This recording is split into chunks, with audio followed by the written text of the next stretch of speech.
fucking starting the stream, bitch. Oh, hang on, I don't want to be here yet. I want to be. No, I don't want to be here either. I don't want to be here, chat. I don't want to be here. Hi, chat. What's up? Happy New Year, hopefully, maybe. 2025 is gonna be rough if you're American, but you know, it's gonna be rough on everybody. So, but it's gonna be super rough if you're an American. Get fucking prepared. I am not as prepared as I'd like to be. In any case, what's up, John? Welcome. Happy New Year. I got fucking pizza, man. I've got a pizza, man. Start sucking dick on the fucking desk. Like, I've got a pizza, man. Yeah, I got pizza. I got Jet's pizza. What's his name? I'm sure the next guy will adjust for the wind.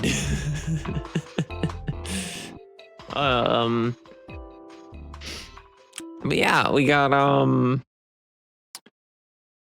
we got a Tiermaker to do today. But I haven't eaten breakfast. I've not taken care of myself this morning. I'm gonna try not to mukbang you all the whole stream. But I did say I would go live sometime between 11:30 and noon. So I decided to go live at 12:03. But hey, what's up? I hope you're all doing okay. I'm gonna do a little time capsule here. When people look back on the stream archive, this VOD later, I'm opening up Pokemon TCGP. I'm going to use 3 out of 9 of my whatever these are called, card stamina pack hourglasses. That's what they're called. There's 17 different kinds of fucking currency in this game, so I don't remember. I'm gonna open that shit. Cause here's the thing. There's a new booster pack out called Mythical Island. But I already got all the base cards in it. I just don't have any of the like borderless super duper rare ones. However, I need. So I have all of the Mythical Island ones, or at least the base ones. I have. What else do I have? I have all the base cards in Mythical Island, which is the new one they just released like not that long ago. I have all of the Genetic Apex Charizard cards. I'm missing 2 Genetic Apex Pikachu cards. I'm missing Blastoise and Blastoise EX. But right now I'm gonna draw a Mewtwo one because I'm missing Electros, Weezing, and Aerodactyl. You can only get it in that one. So here we go. This is gonna be the one because I'm live. I'm live, so one of these cards has to be good. Okay. I'm gonna draw this pack now. One of these has to be fucking good. Because I'm live. I can't make an ass of myself. Alright, I wish you could see it, but I didn't set that up, so. Alright, Mewtwo. Open. Helioptile, already got that. Clobbopus, already got that. Venonat, already got that. Sandslash, already got that. This next one's gonna be the banger, chat. This is the one. It's grap locked. I'm gonna lose my fucking mind. Well, that was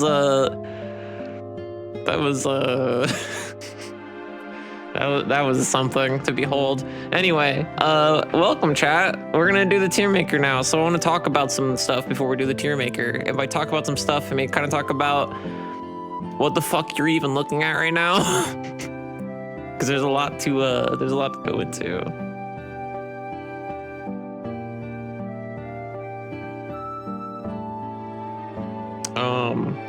So we're gonna rank the every January we rank the games that we played in the last year. So these are all the games we played in 2024. We are gonna be talking about all 52 of the games you see here, which sounds like it's gonna take me 17 million hours. However, it won't be that bad, and the reason it won't be that bad is because oh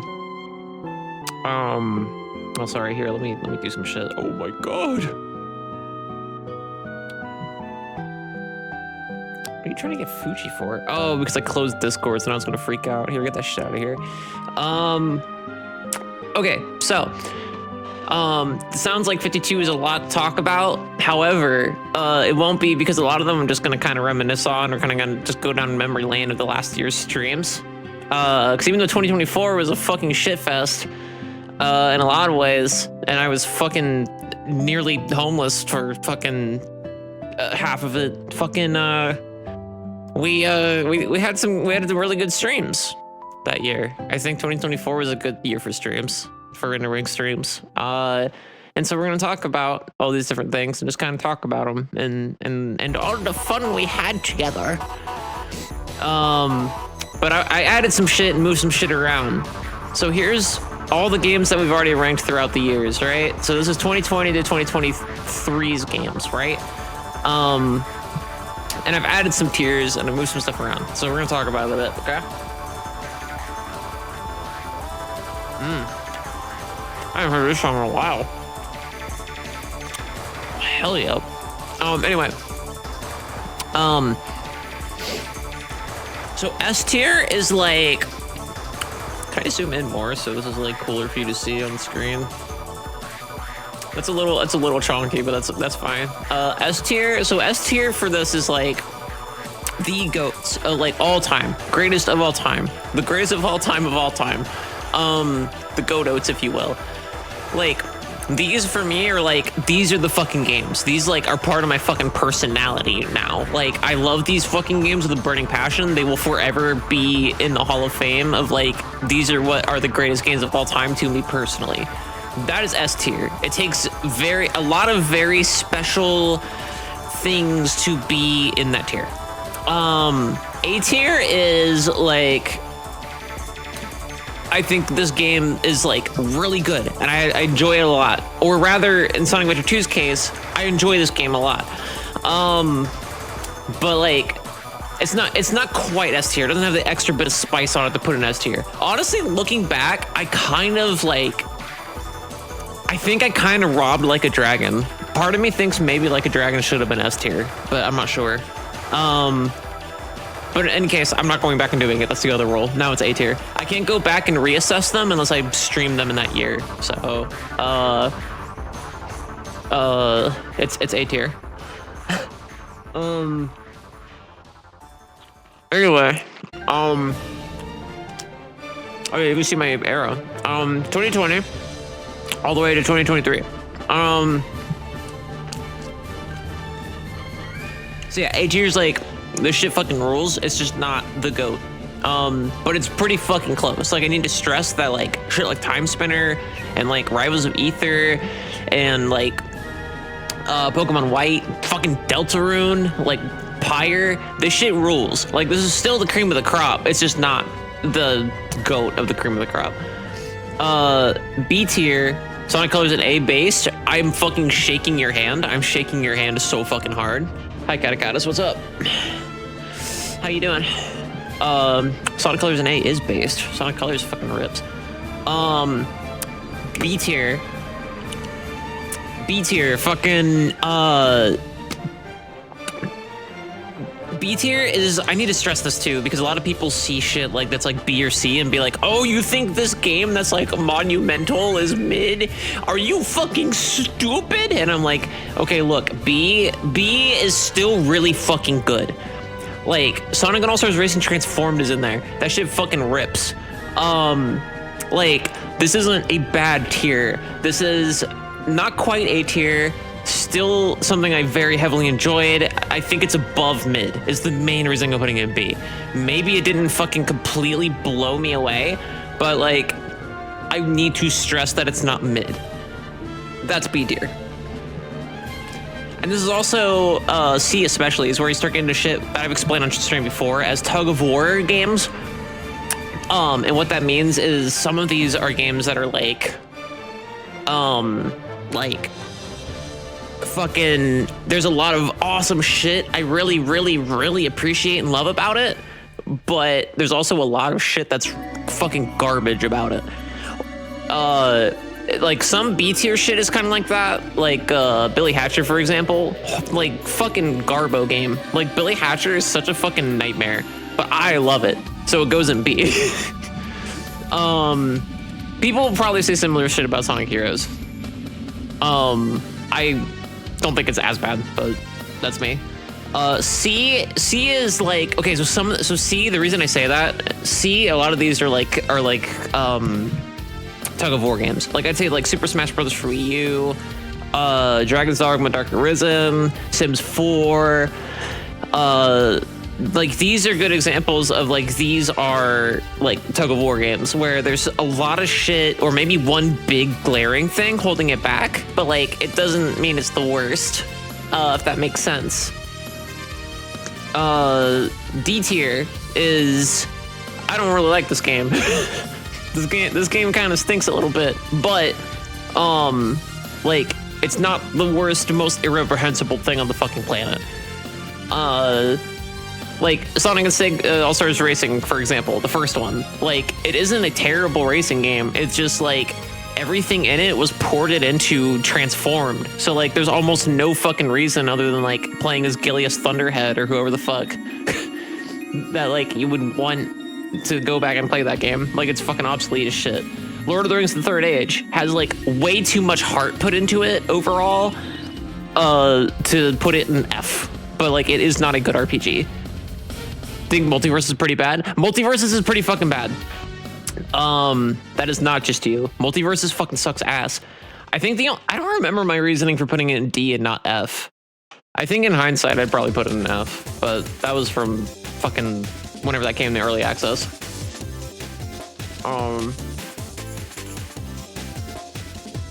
And I have not played it since, and I probably never will.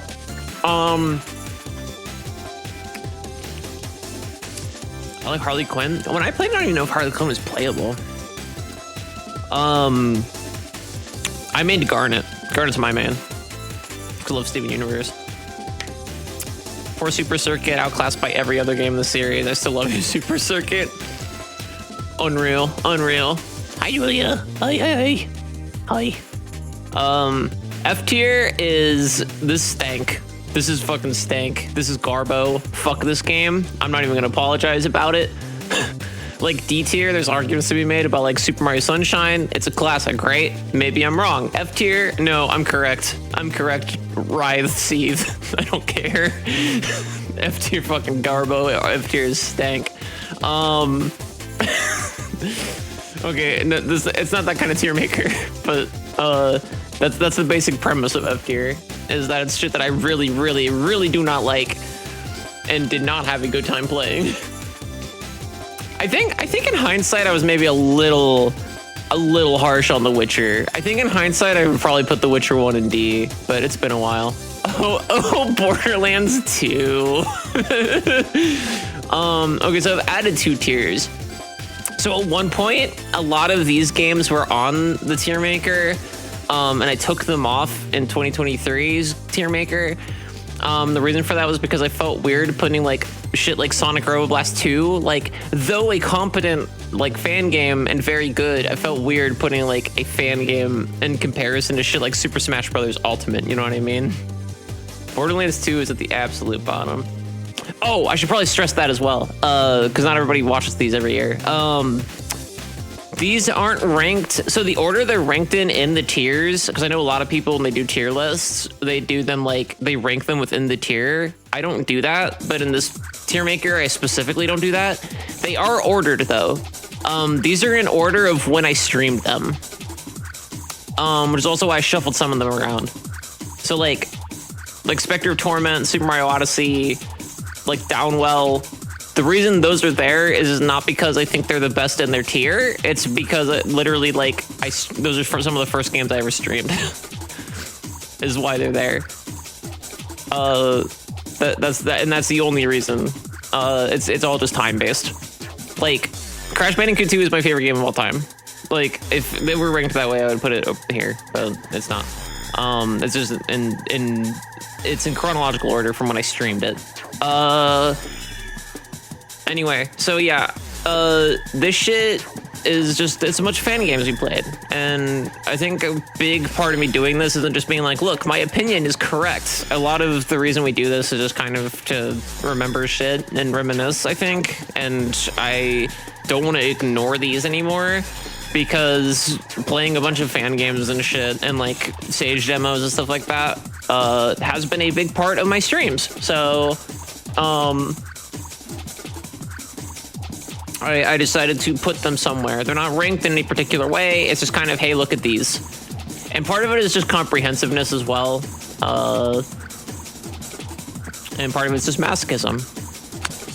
This one is more complicated. So this one is just, there's a bunch of other shit that was like outliers that I didn't feel like making 20 million tiers for each special case. So this just doesn't count, didn't play enough. And there's a lot of reasons shit will go into this. Pokemon Blue. I've played hours and hours and hours and hours of that game in my life. However, the last time when I streamed it, it was the AP randomizer. And on top of that, it has been many years since I've played the vanilla Pokemon Blue. And I don't plan on going back and doing that anytime soon. Shit like Solitaire, Family Feud, Who Wants to Be a Millionaire, which is more like ambiguous. Like, where's the Solitaire stream? That was 2023. I don't remember why that happened. Kay made that happen. I think Kay forced me to do that at some point. I don't remember what the context for that was, actually.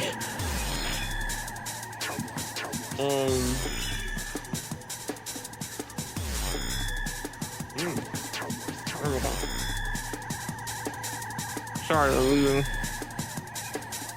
Oh, damn.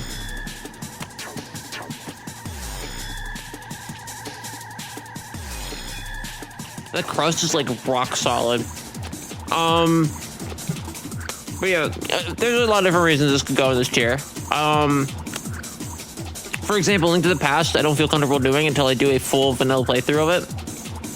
So even though we have streamed hours of it, I don't feel comfortable ranking it right now. Yoshi's Story is kind of similar.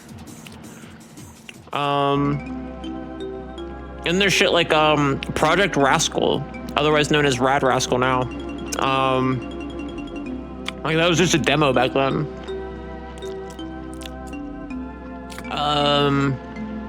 Sonic Mania, like it's been a bit, and literally it's only on here because we played it for like 2 seconds. We couldn't get Steam Remote Play to work with Brad when Brad was on stream, and we just gave up.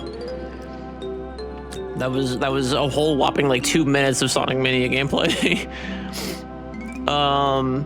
Shit like that. Jackbox is just like a concept. I feel weird ranking that against like, you know, multi-million-dollar fucking games. So yeah, that's what's up with that. So anyway, here's the 52 games we're ranking today. And I'm gonna talk about all the different shit in all the games. Again, this won't take as long as it looks, because I'm not gonna go on a big fucking speech about every single one of them, probably. But we're gonna talk about them. All right, Penny's Big Breakaway is the closest thing to controversial this is probably gonna get, in a few different ways. So, some of you are probably thinking, what the fuck? Aiden, when did you stream Penny's Big Breakaway? I don't remember that at all. Technically, I didn't. So, this I put up to a poll in my Discord server in the Randomrings Dork congregation. Not where do you think it should go when I rank it, but should I rank it at all? Because this whole thing is usually, I word it as like games we played in the past year. And technically, this was something I did upload me playing, and it was unedited. I had this stint for a while last year. It was like Randomrings streams late night or something like that, which was just I record myself off stream, but everything else about it is basically just a stream. It just didn't have chat involved, and I would upload it to the stream archive. And Penny's Big Breakaway was one of those. Actually, it was like one of the major ones. It was the only one I did like continuously, like multiple times, except for like, I don't fucking know, Pokedoku. But yeah, so this shit is like, well, why am I ranking it then if I didn't stream it? And you may, and like I get that as a devil's advocate of myself. However, we didn't stream this shit either, and I ranked it in 2023, and nobody batted an eye. Nobody gave a shit because technically it was live. So I think if we're doing it just purely based on like Did I do something Randomrings Channel related with this publicly and play it enough at some point to feel comfortable ranking it that I think this 100% should go in? But I left it to a poll, and you all agreed, not unanimously, but mostly agreed that I should just rank it. So, Penny's Big Breakaway. For those of you who don't follow me on Blue Sky, actually, might as well do this now, too. Might as well stall as much as possible and not actually rank anything, I think is the main thing. These are my top 10 games of the year. Of 2024. I didn't stream, I think, like, most of these. No, half of them. Half of them I didn't stream. Larger Grimoire is... Can I pull up footage of these games without my PC exploding? It doesn't look like it. It's not looking good in that regard. I'm not gonna do this for everything, I swear, because otherwise it'll take like fucking 5 years. It's like a trailer. That probably is good enough, but whatever. This is Larger Grimoire. It's basically just a fucking glorified nonogram collection with the core gimmick that sets it apart being that what just happened on screen. So you fuse the shit you make in puzzles, the pictures you make becomes the stuff, right? And you can fuse them together, and that unlocks another puzzle. And once you solve that puzzle, you get whatever that fusion is, and then you can use that for future fusions to get more puzzles and more puzzles and more puzzles. Or as Kendrick Lamar would say, more puzzles and more puzzles and more puzzles. That's pretty much it. It's a decently organized nonogram game where you do nonograms.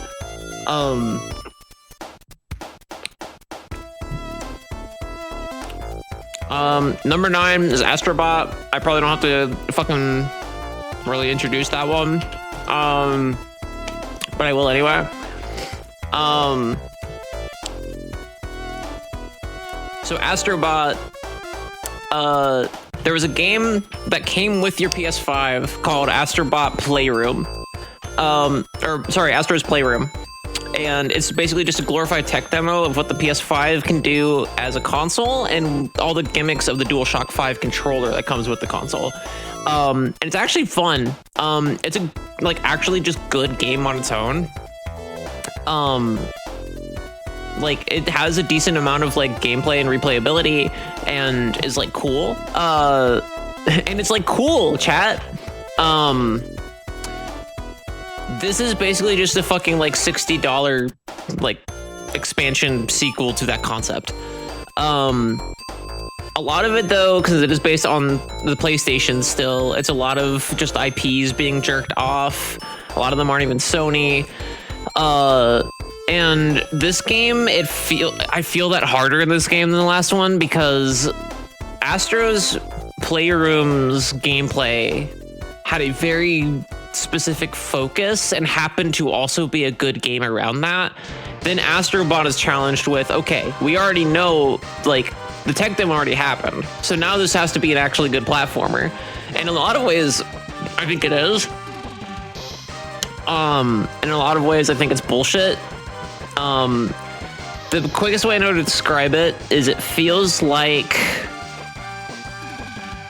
older classic platformer design philosophies of like Jak and Daxter, Ratchet and Clank, and like Banjo-Kazooie, but the gameplay over top of it feels like somebody's second Unreal Engine project.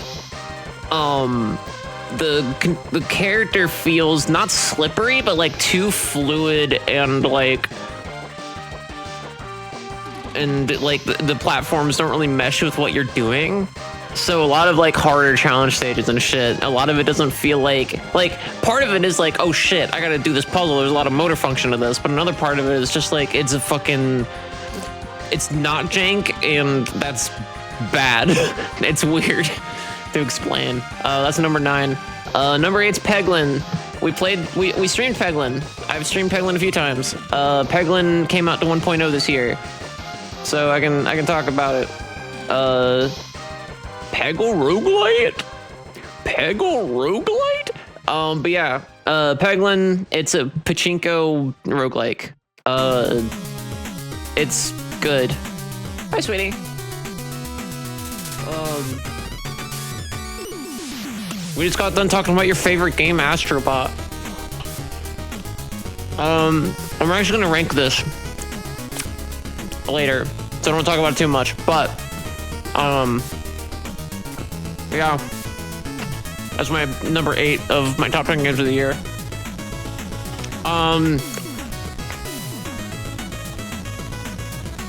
Hate that game, it's my 100% minute. K 100%ed Astrobot, and I'm pretty sure the DLC.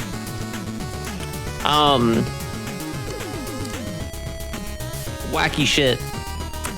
I watched her do most of that. I did play,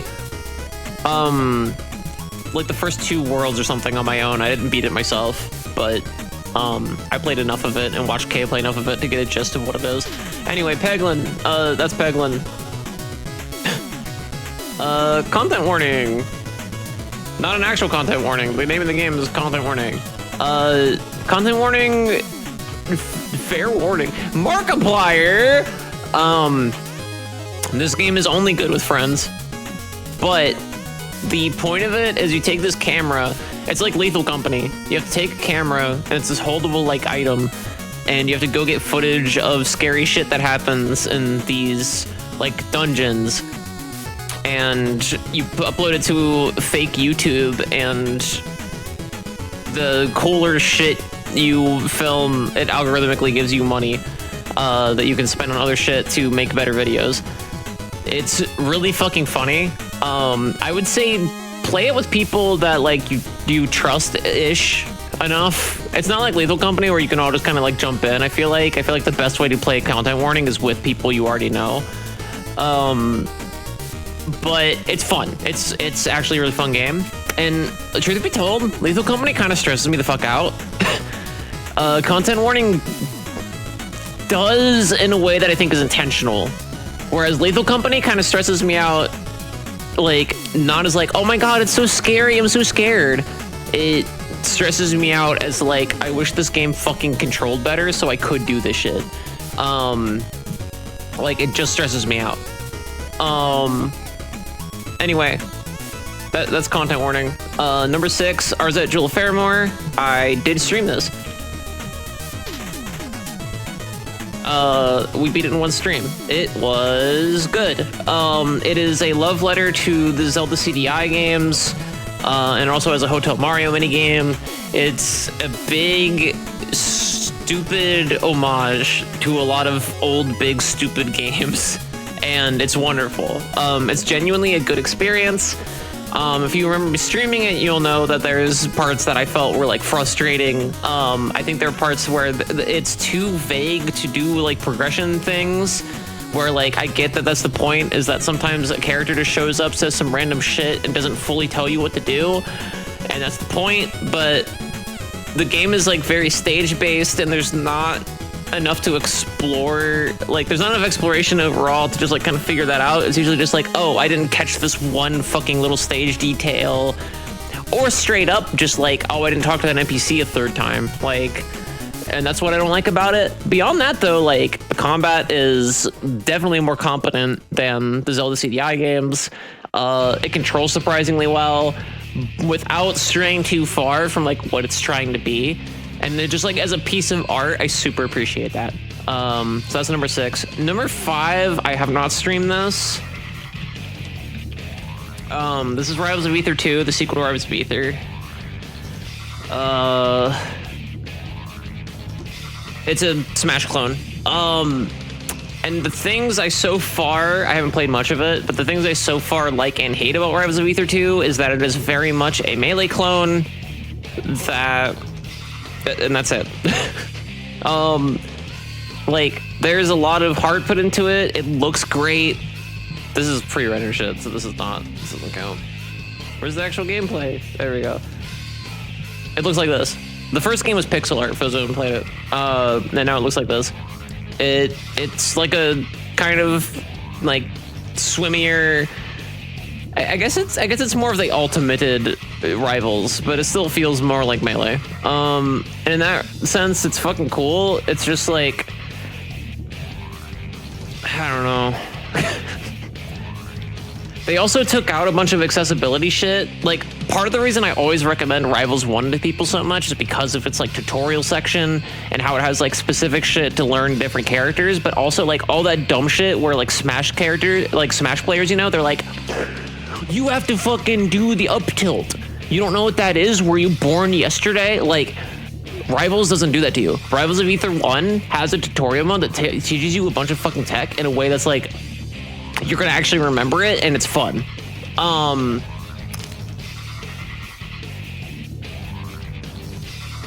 even if you don't, there's single player shit. So you can fully trial and error that shit. Rivals of Ether 2 has none of that. And I really wish it fucking did. Beyond that, Rivals of Ether 2, good game. Because it's just fresher Rivals of Ether with like new characters. But like, fuck, I really wish they added that shit. How have you not learned how to L cancel? Such an unhelpful statement. Right. No, literally, like, in direct terms, Rivals teaches you all that shit. And is like, and it like organizes it out. So like the tutorial shit is like, here's how you basically just play the game. And then if you want to go deeper, it goes, here's what this is. And throughout, it just sprinkles in like, here's what an up tilt is. Here's what an L cancel is. Like, it's so fucking cool. Rivals of Ether 2 has none of that shit. And that's why I recommend it, like, genuinely a little less than its predecessor. Number 4 is Nightmare Kart, which I did stream, and we're gonna talk about it later, so I'm not gonna talk about it too much right now. But, yeah, Nightmare Kart fucking rips.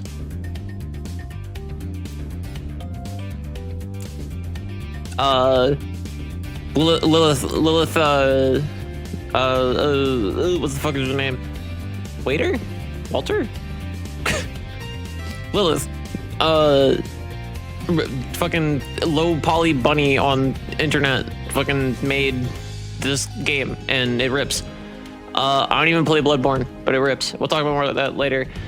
Bomber Cyberpunk I can't rank because I didn't stream it, but I bought it around Christmas time, and I played it.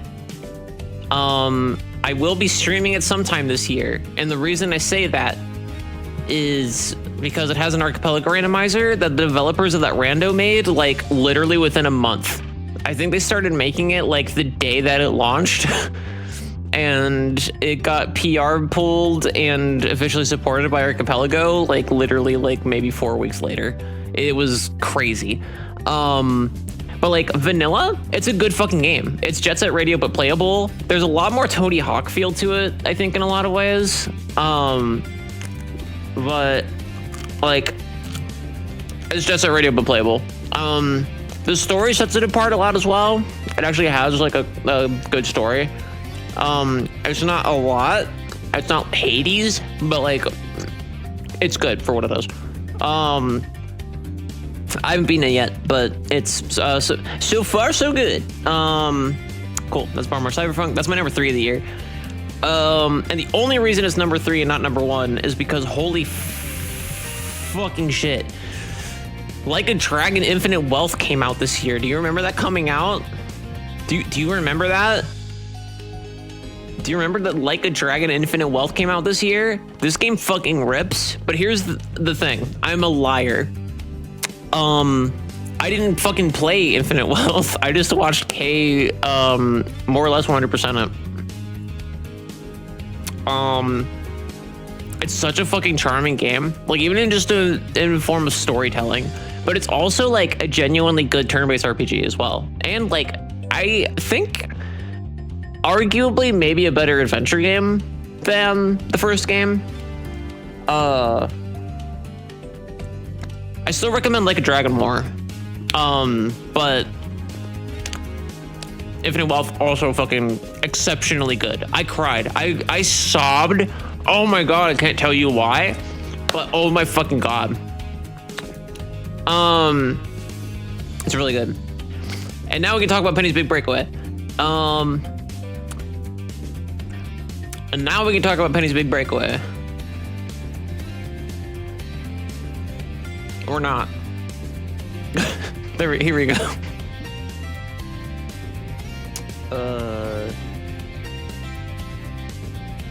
Come on, bitch. There we go. See, I didn't lie. This is Penny's Big Breakaway. This is my game of the year, and I'm gonna rank it now. This is the genuinely, unironically, this is my game. This is my game of the year pick for 2024. Not because it's my favorite game of all time or anything. Not because I think it does too much like exceptionally more well in terms of like production value over like Infinite Wealth, or like it has a better plot than like Bomb or Cyberpunk or anything specific like that. Just like, what other game looks like this? What does this game look like to you? It takes you a minute, doesn't it? It takes you a fucking minute. The thing I like, and I think the game I usually compare it to the most, and I've heard other people compare it to this for different reasons. The closest game I can think of where I get the feeling from it of Penny's Big Breakaway is A Hat in Time. But, and if you've all been watching me for a long time, I've rambled about this before. A Hat in Time is not a good game because it functions like a retro platformer, because it really doesn't when you think about it in terms of brass tacks. A Hat in Time is a good game because it takes a lot of elements that the creators were passionate about from games that they love. And they stuck that and said, how do we make this into its own experience? Penny's Big Breakaway is that on crack. Now, overall, as an experience and as a video game with like replayability and other factors thrust into it, I think A Hat in Time is the better game, but Penny's Big Breakaway is still really fucking good. And like, it doesn't have to be a fucking 120-hour RPG to like be a good game, right? Like, Penny's Big Breakaway still has plenty of replayability. It's got a lot of shit to collect. I've almost completed it, I think, like 100% of it almost. I have beat the story off stream. It's fucking exceptional. I don't think it's gonna be an S though. Oh, it's gonna be a fucking nightmare. Oh, this is gonna fucking suck. Oh my god, there's too much stuff. Oh,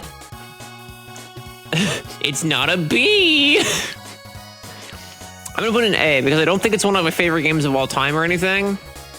Hat in Time probably takes that crown, but like, it is incredibly good and I highly recommend it. A lot of people look at the price tag on it and go like, oh, I don't want that for like that short a game. It is worth it, especially if you like interesting platformers. I won't even say retro style platformers because it really doesn't function like any 3D platformer that has come out in like the 90s. Like, it's its own thing. And for that alone, I think it's worth the money. Hat in Time is S tier, given all that. Hat in Time, that's gonna be S tier. I'm gonna go ahead and say that's S tier. But why? So A Hat in Time, I streamed it more like in depth this year, and I streamed the Archipelago randomizer, but it wasn't really like, this is the first time I really played it like in depth on stream. Let me see if I can find any fucking footage of it. There we go. Oh, or fuck me, I guess.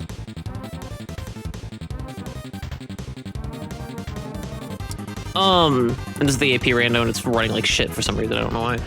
Anyway, fucking,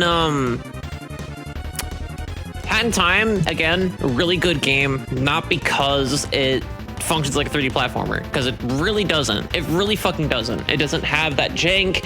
It has similar game design philosophy, but like overall, it's kind of its own thing. It just also happens to be a collectathon platformer. And since they're having, at this point in time, I think it came out in like, what, 2017?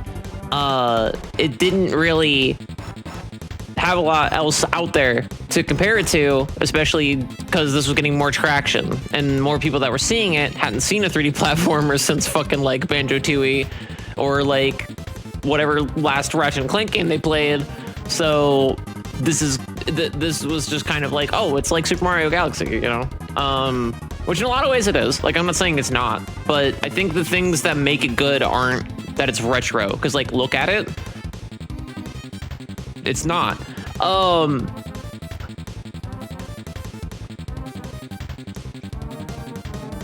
Its story is simplistic, but incredibly effective.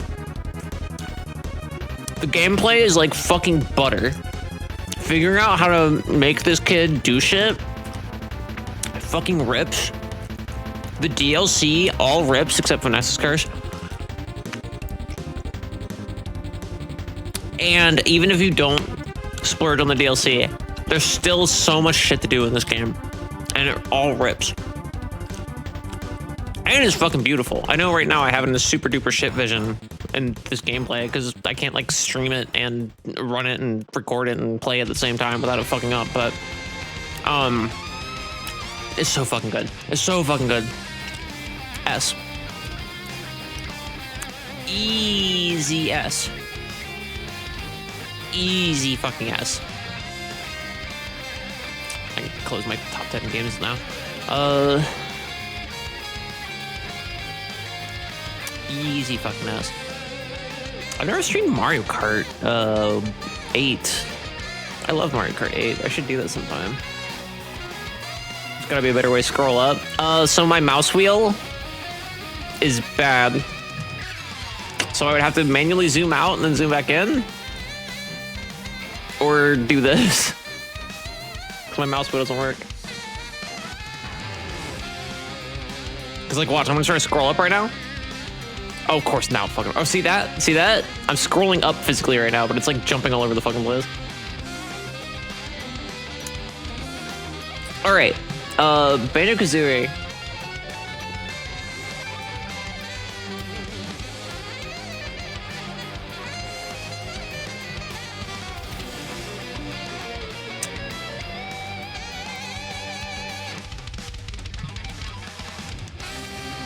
Religion episode.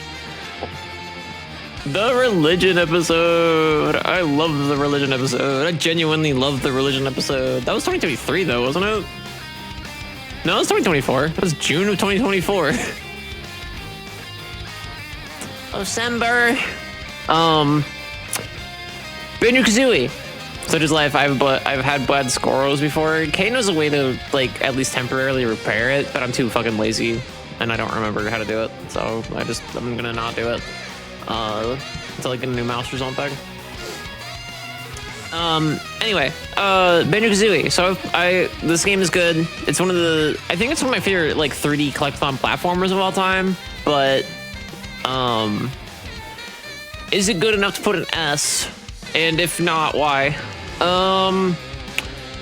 So actually, technically, we started playing this on stream in 2023, and the last time I had beat it before then was 2017.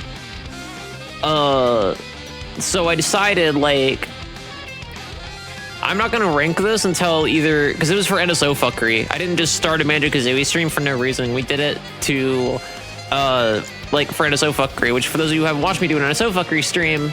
What those are is I go through the NSO like classic library basically, and I play through the games in chronological order, like release order, and if I game over or the game's equivalent thereof, I have to switch to the next game in the sequence. So Banjo-Kazooie was that, and we beat it without fucking dying. Or well, no, that's not true. We beat it without getting a game over. We definitely died. Especially on the Gruntilda fight. We died several times. That was a clutch fucking playthrough though, overall, all things considered. But do I think it's still a good game? Yes. I still enjoy Banjo-Kazooie a great deal. I think there's a lot of jank shit to it where it's like the challenge of this is kind of just that the movement is so fucking sticky.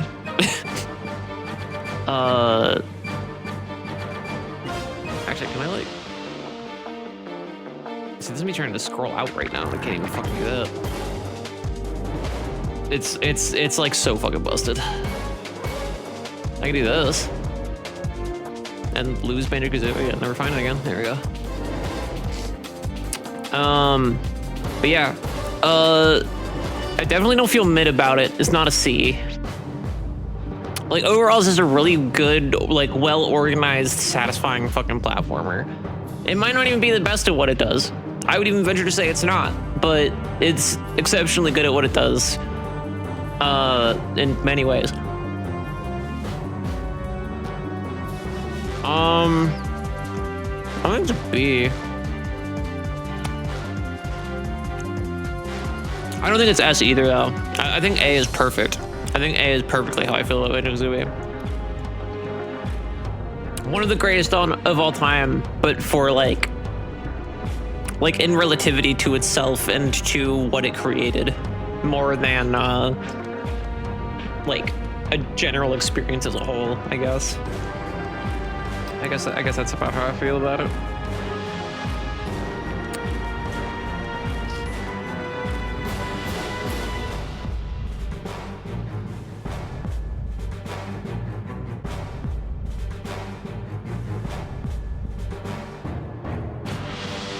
Whoa.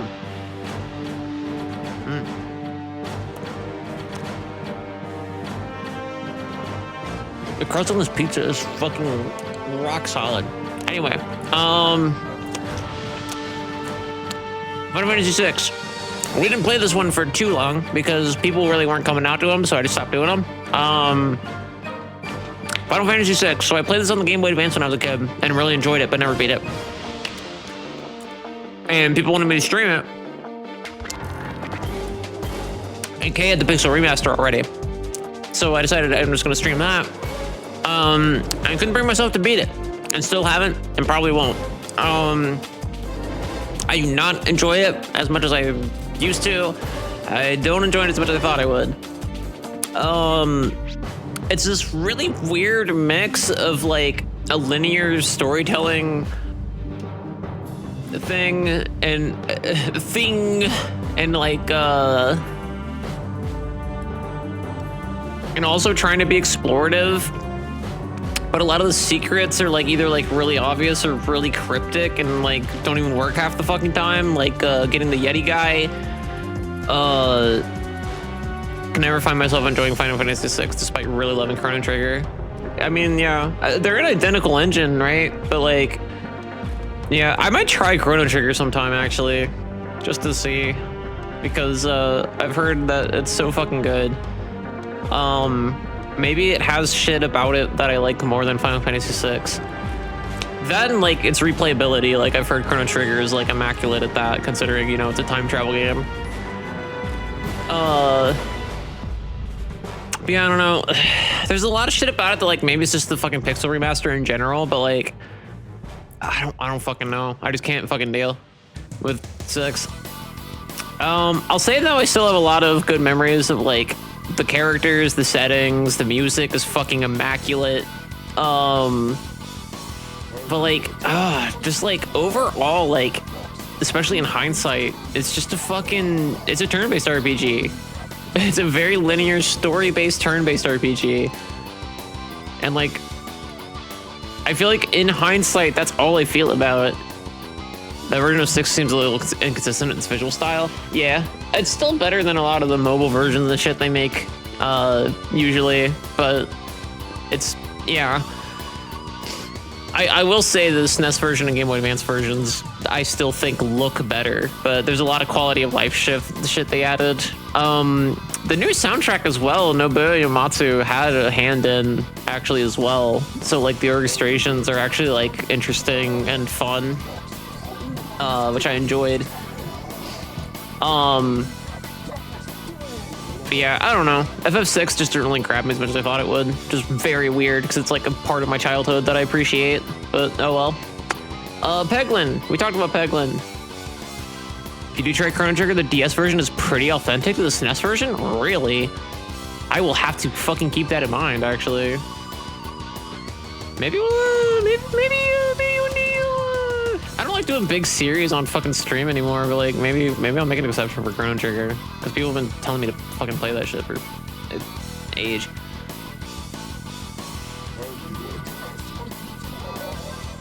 Peglin.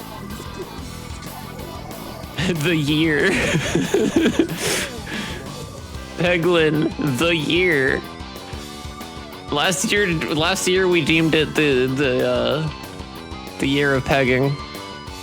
So that's why that VOD is called the year. Anyway, this is a different VOD. Peglin, it's good. It's like I said earlier, it's pachinko roguelike. It's more Slay the Spire than like Hades. I think it's genuinely a good like introductory roguelike if you haven't played a lot of roguelikes. Just don't expect a lot of meat to the bones of it.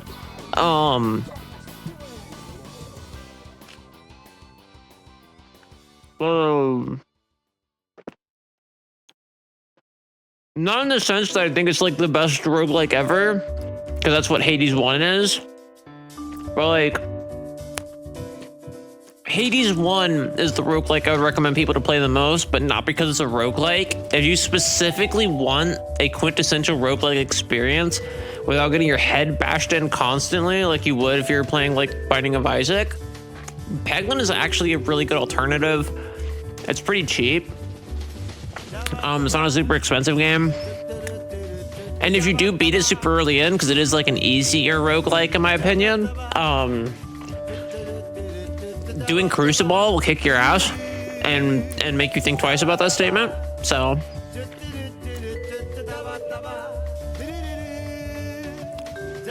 dog, I fucking love Katamari Damacy soundtrack 11 by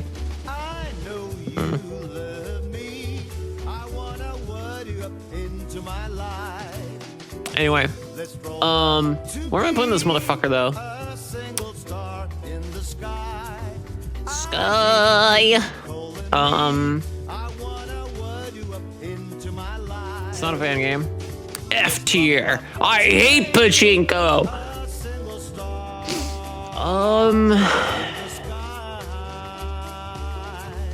I'd say B.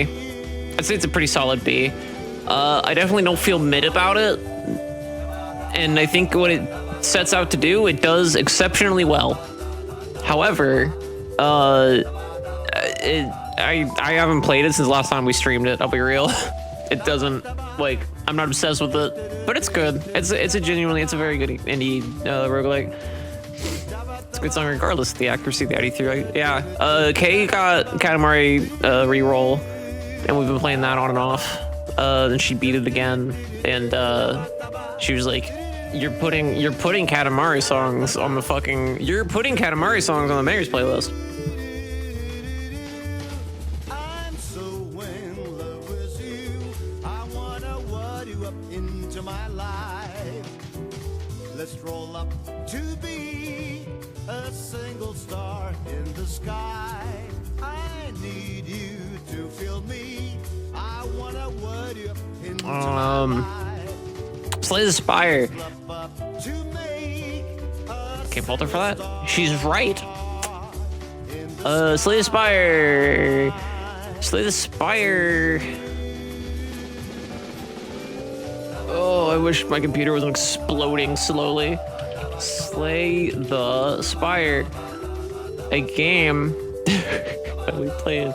Do I have? I was gonna say, I have at least one VOD I know that isn't modded to shit. Let's go with this one. I think this is a good one to go with. Plus it's silent gameplay, and I like the silent.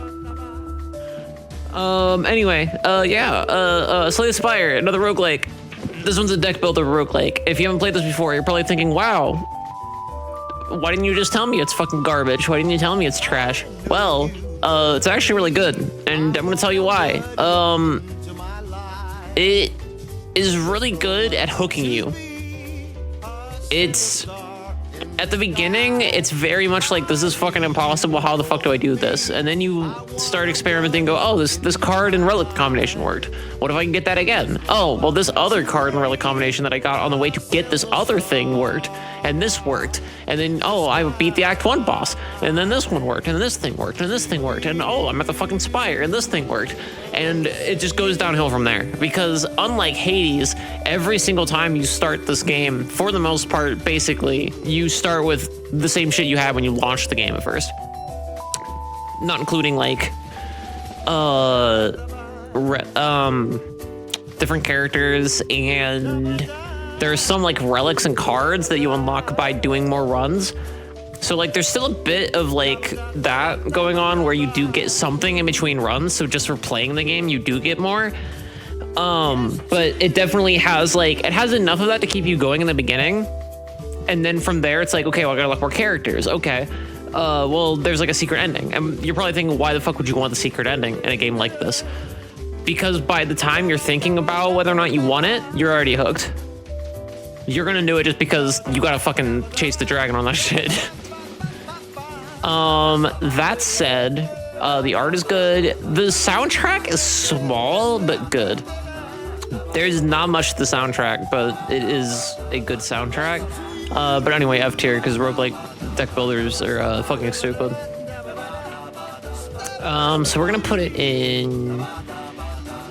I'm not gonna put it in B, but I also feel disingenuous putting it in S. Like, it's really addictive, but, like, there is still bullshit. Like, there's some shit that I wish... There's some shit you can fix with mods, but I'm not gonna rank it based on what you can do with it modded. There's some shit that I think could be clearer in the way that it's set up. Most of it doesn't have that problem, though. But the main thing is just the fact that it's a fucking deck builder. Like, you can never fully guarantee that you're going to have, like, a good run based on your, like, skills and knowledge of the game. Because sometimes you'll just do something, like, a lot of it is still basically just rolling the dice and hoping for the best. AKA sometimes you'll just have zero block and get hit by a million things of damage and you can't do anything about it. Even though you could have done something about it, you have the deck for it, but your hand was shit, so you die. And I don't like that aspect of it. But yeah, that's gonna be A tier. Arzette, the Jewel of Faramore.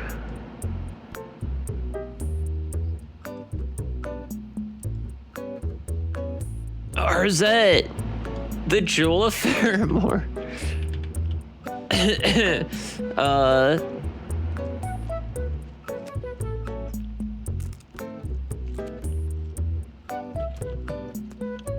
There it is.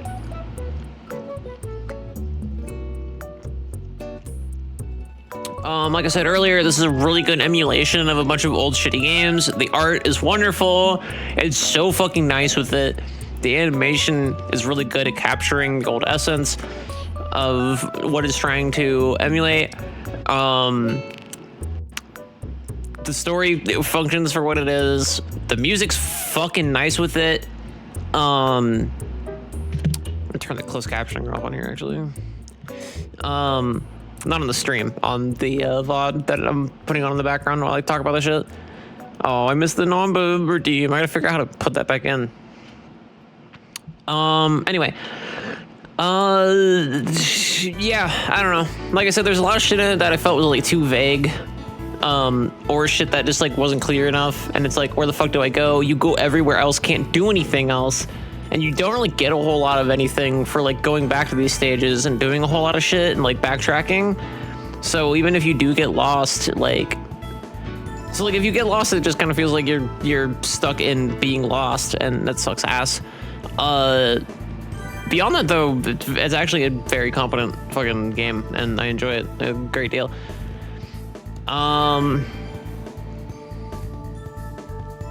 I feel like even if you don't look at it as an adventure game, if you just look at it as like a fucking like, just like an action game or like a action platformer, it's still like, it's still really good in that effect.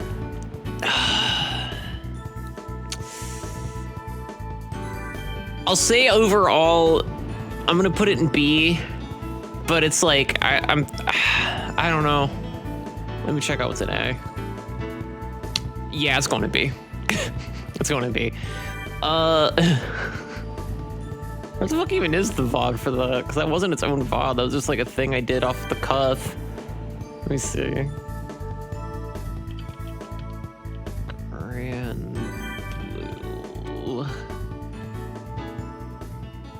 Yeah, I can't even fucking find it.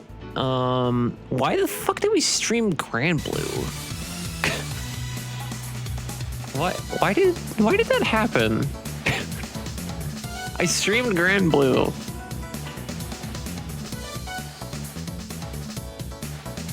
Like, I streamed Granblue. Anyway, Granblue Fantasy versus Rising Free Edition, technically, but still. You can still play the game like normally. It's just a fucking character, free character wheel, basically, or whatever the fuck you call it. Rotation, that's what I'm thinking of. It's a Marvel vs. Capcom like. It's just kind of a fighting game. It's a really pretty one, but that doesn't make it a better game. Overall, it's just kind of whatever. Let's see. Pokemon Showdown.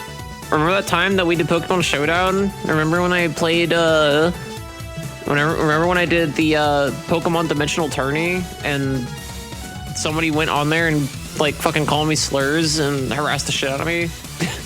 That was fun. Anyway, it's more of a browser tool than it is like a full-on game, so I'm just gonna put it in doesn't count. Pokemon Crystal. Although I've never streamed it vanilla, I've only streamed the Archipelago randomizer. I played a shit ton of Pokemon Silver, a shit ton of Pokemon Gold, and a little bit of Pokemon Crystal as a kid, so I feel comfortable ranking it.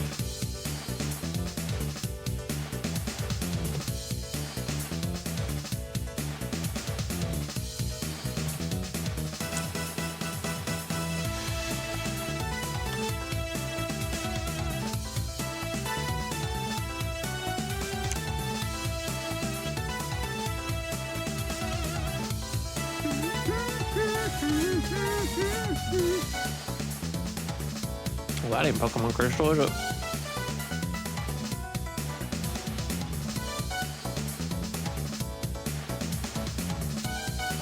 Okay, Pokemon Crystal.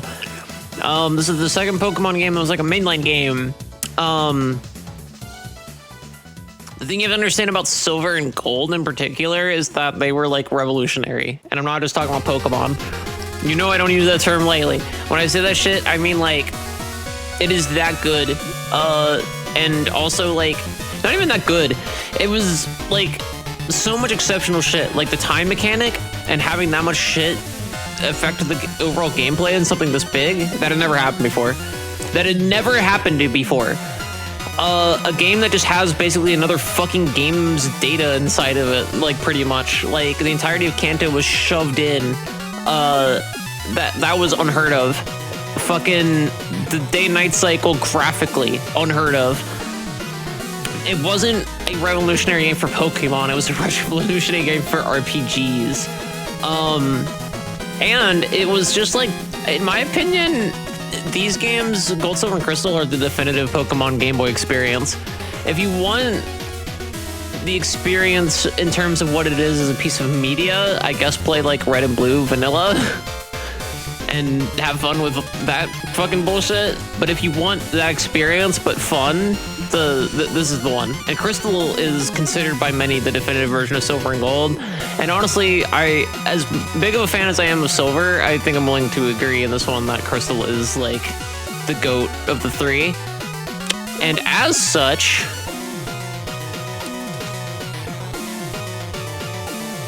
definitely not enough.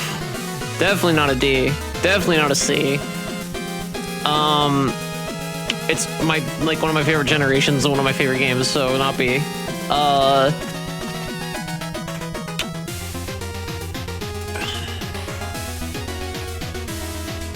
also need to stress I'm not doing it based on historicism. I like yearn on occasion to play this game in Archipelago just because I like fucking around with this game. But like, there's only so much you can do at a certain point with that vanilla, right? And I don't want to do a big long form series where I just like try to get like the whole dex or something like that. Like that alone though, like I fucking love this game. And I think it's one of the best games. I think it's one of the best RPGs ever made. Genuinely. S tier. S tier. I don't even feel bad about it. There's some fucking water in me. Because we're about to talk about Kingdom Hearts 1. And I'm about to make a lot of people unfollow me.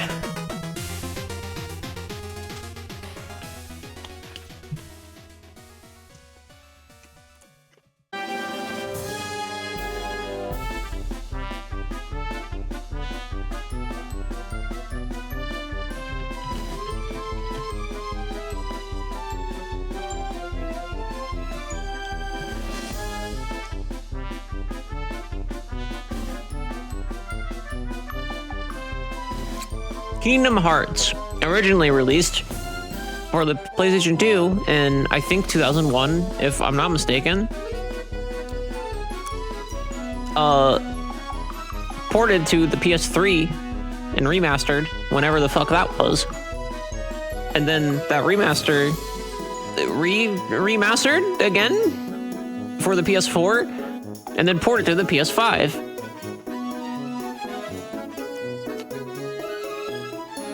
Why do you have to do this many of these sections? Why is there so much of this shit? Why is there like weird fucking dumbass fucking Gradius bullshit, but unfun as fuck? And like the shooting doesn't even fucking barely make sense. The direction of it sucks ass. The more you build your fucking thing doesn't even fucking matter because it gives you blueprints you can build later to make better fucking ship models. So who fucking cares? None of the shit you get here matters unless you know like the gummy ship segments, which why the fuck would you? And even then, that's just the fucking traversal point. And even then, it doesn't fucking work. Because half the time it's like, oh, you want to go left or go right. And this is like crucial to you progressing. And instead of just telling you here's where you're going, they had fucking 2 separate remasters and an entire ass fucking port to get it right and be like, hey, you're going to Monstro. Hey, you're going to Halloween Town if you hit the right button right now. But no, they decided that's not the way we're gonna fucking do this shit. That's not the way we're gonna do this shit. We're just gonna make it a left arrow and a right arrow and be vague as shit. It's just a spin the wheel, flip a coin, whether or not you're gonna go to the place you actually need to fucking go to. And then the actual fucking gall of the gameplay itself at its core, where the camera barely fucking worked. Thank God they fixed that in this version. And even then, it's not like good. There's a bunch of little things like this part that are like, oh, that's a neat thing in concept, except you can't really do anything cool with it because the combat fucking sucks ass. It's just you fucking constantly flim-flamming shit with a little fucking key. And you know what? It feels like it. It feels like you trying to hit things with a fucking stick, and you've never have felt the whimsy of combat and killing another person before in your fucking life. What a goddamn sham. And on top of that, like, the fucking maps, people are like, Kingdom Hearts 2 and Dream Drop Distance suck because they're too linear. You know what? Thank fucking God, because I'd rather fucking drown myself than go through Hollow Bastion in Kingdom Hearts 1 again. I don't know how you do that in vanilla. I don't know how people enjoy the randomizer. I don't know how you do this shit and actually say, yeah, that was pretty good. Unfucking believable with this maze-like ass bullshit. It's not even fun with a fucking walkthrough either. Like, figuring it out isn't satisfying because you figured out the labyrinth. It's just like, oh, thank God, I got this giant blood-bloated tick out of my ass.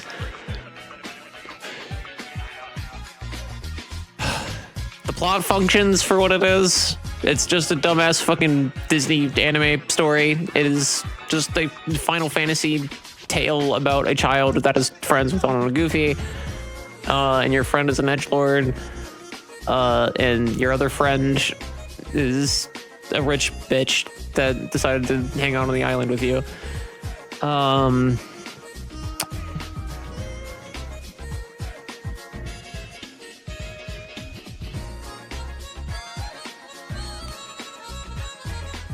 There are certain things about it that I didn't hate as much as I thought I would.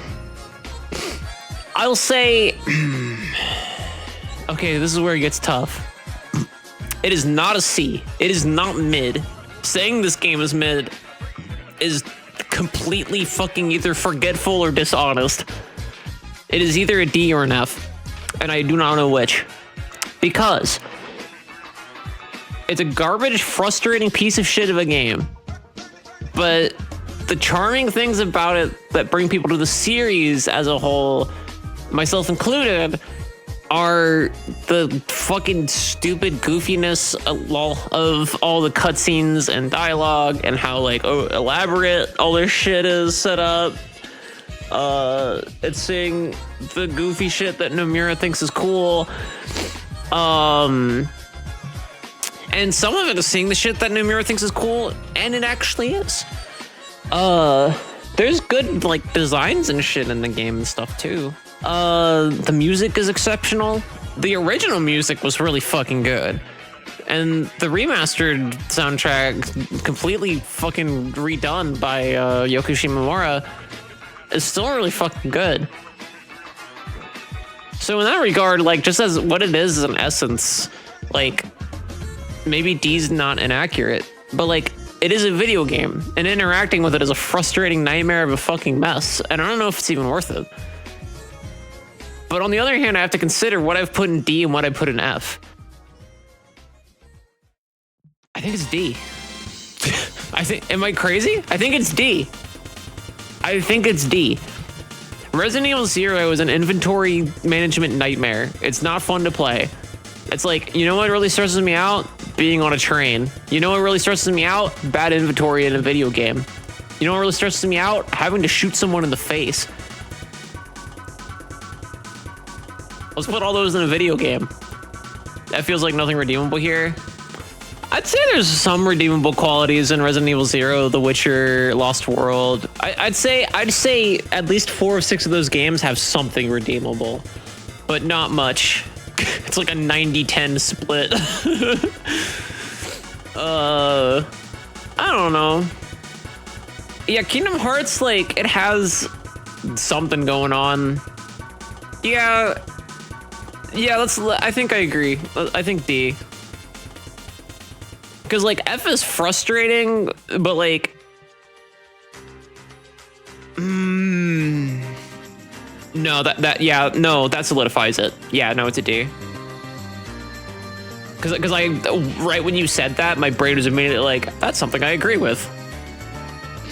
Pokerogue, I know I streamed this. I didn't know the creators were like transphobic or whatever, so don't fucking play Pokerogue. I'm gonna put it in Don't Count just because it's a browser-based Pokemon fan game. Actually, I'm gonna put it in fan games. What the fuck am I talking about? These both are fan games. I'm fucking losing my goddamn mind.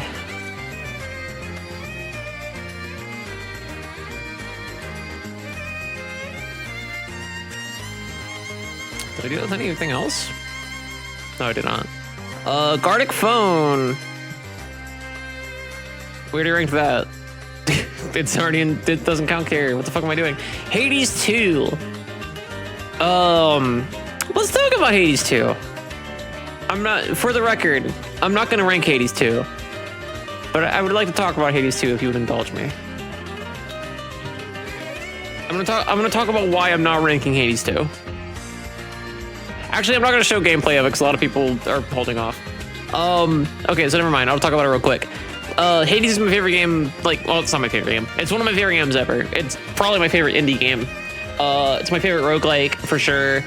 It is one of my favorite, like, story-centric, like, kind of games. Hades 2, I think, is more...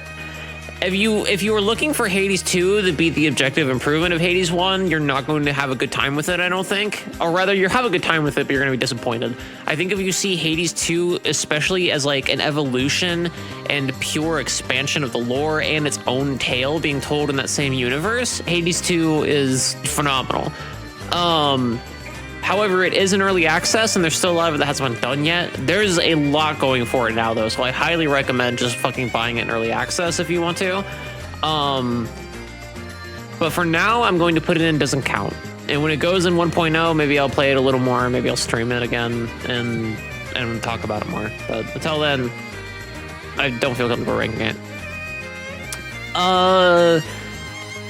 After a While is like a tiny like art house game that lasts like 5 minutes, so I'm gonna put it in Doesn't Count. Cow Life Sim RPG I'm also not ranking for similar reasons. Yes, we did play a long enough like amount of it, but I'm like, it's Cow Life Sim RPG. Come the fuck on. Handful for Plants I didn't like, but we also didn't play for very long, so I'm just gonna put it doesn't count. Kingdom Hearts Chain of Memories. We did play for quite an extensive amount of time, so actually that's probably just like down here somewhere. Yeah, that's fine. We did part 1. It's no big deal. Okay. Kingdom Hearts Chain of Memories, specifically for the Game Boy Advance and not the dog shit remaster they did later, or sorry, the like PS2 remake. Chain of Memories stands out in the franchise a lot, and actually, so fun fact about Chain of Memories wasn't actually made by like the main team that made the Kingdom Hearts games, which is one of the reasons why a lot of people just call it just a spin-off on its own, which like I get, and you're not like completely wrong. But also it is a story that directly branches Kingdom Hearts 1 to Kingdom Hearts 2. And on top of that, also like has direct connection to 3 by 2 Days as well.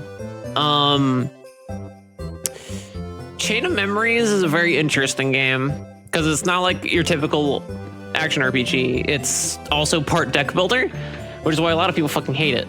But it's not like a roguelike deck builder. And in fact, that's like the crux of the gameplay, is that you have to build the deck that works for your gameplay style, and you can alter it outside of combat whenever you want to more fix a situation that you need to get out of.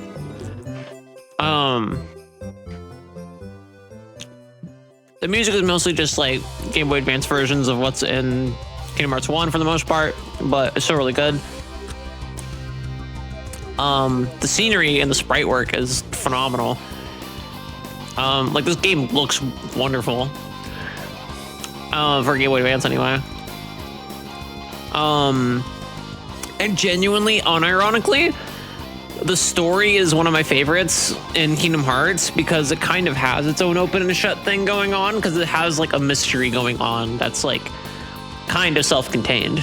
Like you need to know who Sora is, but also Kingdom Hearts 1 having a very simplistic plot is actually a service to this game, because you don't have to know everything about what happened in Kingdom Hearts 1. It recaps a decent amount of shit for when it's necessary and comes up in the moment.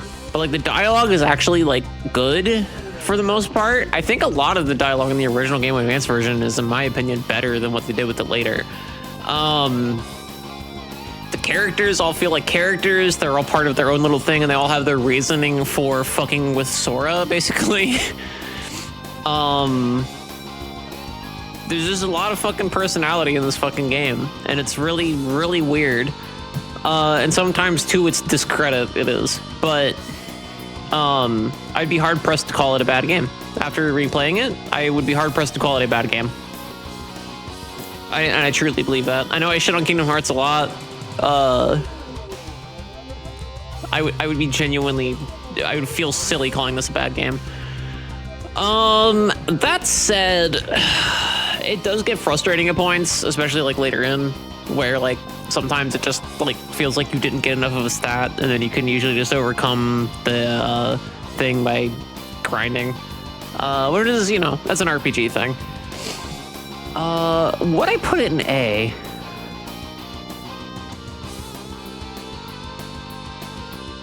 I wouldn't put it in A. No, I think B is perfectly fine.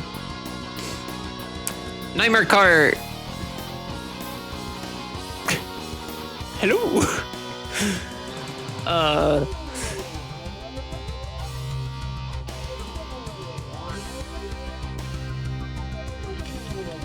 Nightmare Kart. I streamed this when it came out. It's had updates since then, so it's an even better game now, I'm sure. This game is free. It's Nightmare Kart. So it was originally known as Bloodborne Kart and was a fan game until Sony came in and said, boo! But also we can't sue you because you haven't been making money off of it, but we will put out a cease and desist. You can still release the game, but you have to change all the assets and shit to technically not be a Bloodborne. So the creator said, bet, and the team worked together to make Bloodborne Kart. A very, very good indie game. I didn't really play much of Bloodborne, because I suck ass at Bloodborne, and I did not get very far. So I don't get all the little references and stuff, for the most part. But, you don't need it. It's still like a fun and funny and entertaining and really fucking good to control game on its own. And it's free. You don't have to pay shit.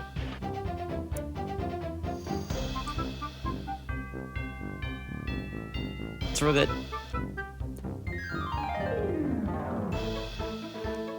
There was a guy that said lest in that game.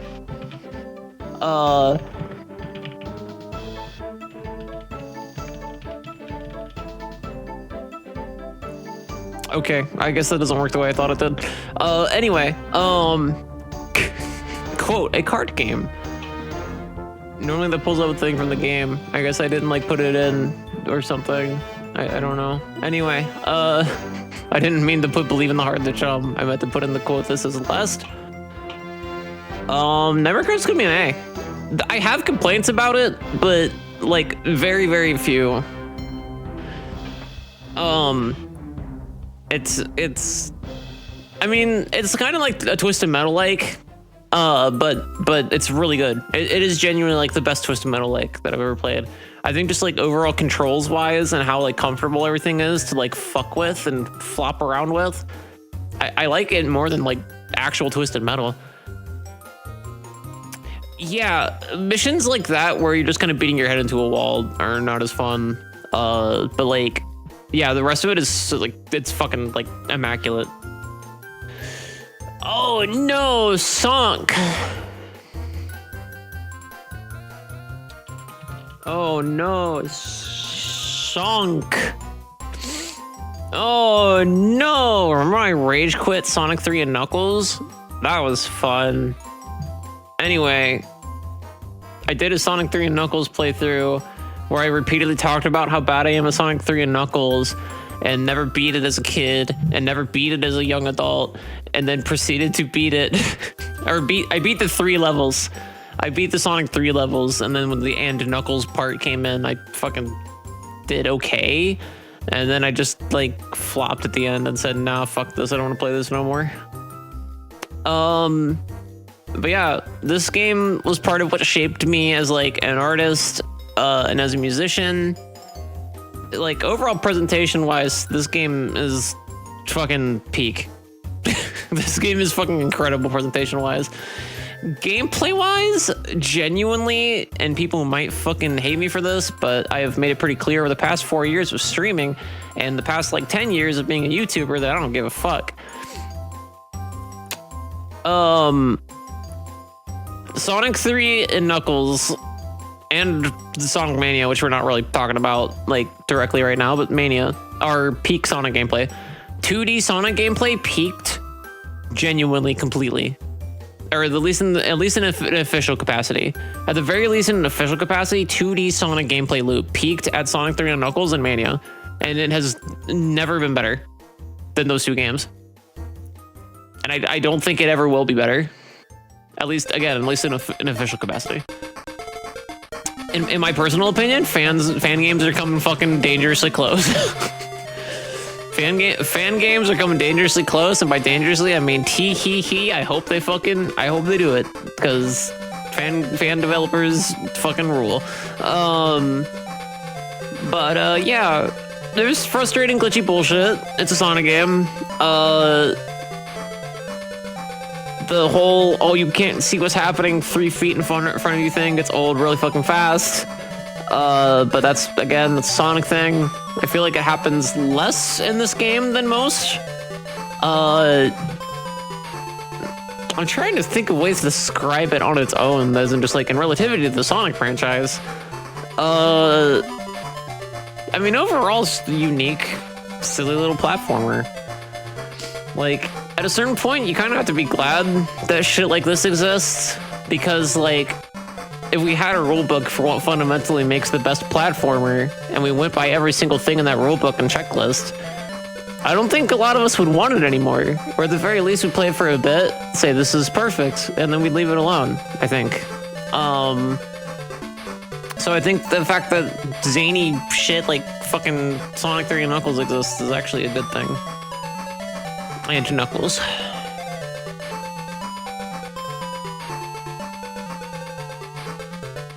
And Knuckles.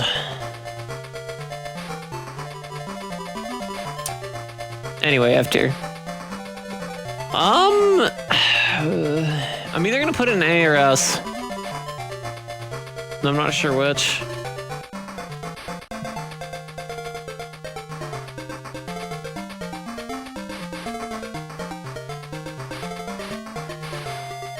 If we were doing a Sonic game tier maker, it would be S.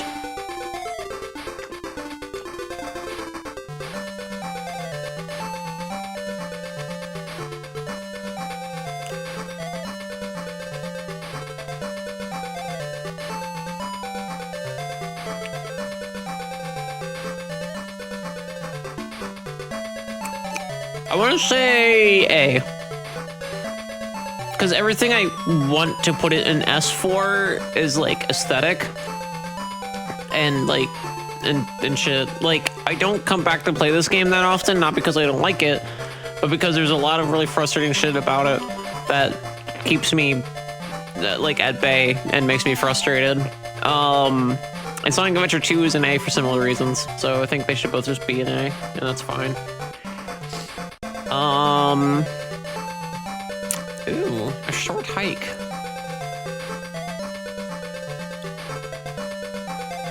A short hike.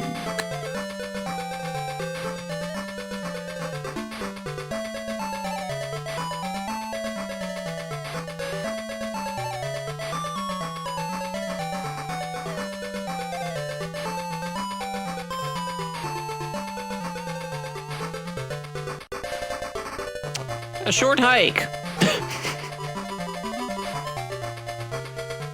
This is a really good indie game. I actually don't remember if this is free to play or not. But it's an adventure game where you play as Claire and you have to get to the top of the mountain because you want cell service. Your cell phone isn't working, so you have to go to the mountain. But you can only flap your wings so many little times because you're just tiny and you're just a little bird. You talk to a lot of creatures. You talk to a lot of other animals. Some of them are birds, some of them are not. And you get golden feathers where you can flap more and climb mountains better. You get a boat, a speedboat. You can fish. It is a very, very chill game. It is very lovely to play, and the ending made me cry. Highly recommend. Possibly not to the point of S, though. I don't know if it's an S tier. Hi, Crystal. Hi. Hi. Hi. Hi. Hi. Hi. Short hike might be a fucking A, honestly. Sometimes it gets a little annoying to navigate, especially when I'm doing the archipelago randomizer, but that's just because it's the archipelago randomizer and the map for it is kind of shitty. The game itself, we're ranking it vanilla, not archipelago, so I'm gonna put an A. I think it's an immaculate experience. It's a wonderful experience, and you should play it. I just nabbed this. Someone had a code. Okay. I think you do have to pay for it. I don't think it's free. But it's very good. I recommend everybody play it. It's very, very, very, very, very good. And if you fuck with Archipelago, the randomizer is pretty okay. Turok Dinosaur Hunter. That was an NSO fuckery thing. I didn't particularly like that game, but it was interesting to see an older like N64 FPS that wasn't GoldenEye, I guess. We didn't play it enough, so I'm gonna put it in didn't count. $8? Oh hell yeah! No, that's well worth it. That is well worth it. I would genuinely, I'd pay 20 or 30. Eight is nothing for what you get out of that game. That's so fucking nice.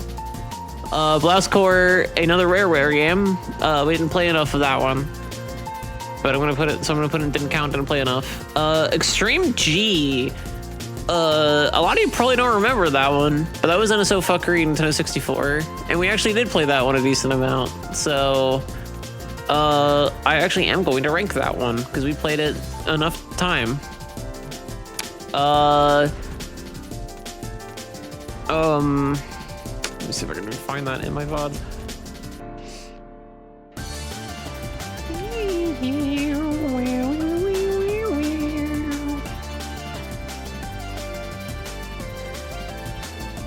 This is Extreme G. This was Extreme G. Was this not Extreme G? Ooh, there we go. No, we didn't play Extreme G during this one. What the fuck?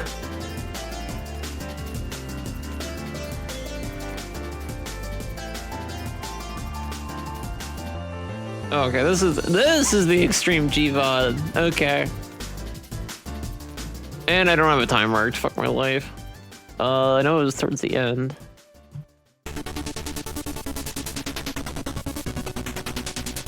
Yeah, we did play that for a decent amount of time, didn't we? Anyway, it's Extreme G. It's a kind of Wipeout kind of game. It's Wipeout for the 64, but not F-Zero X.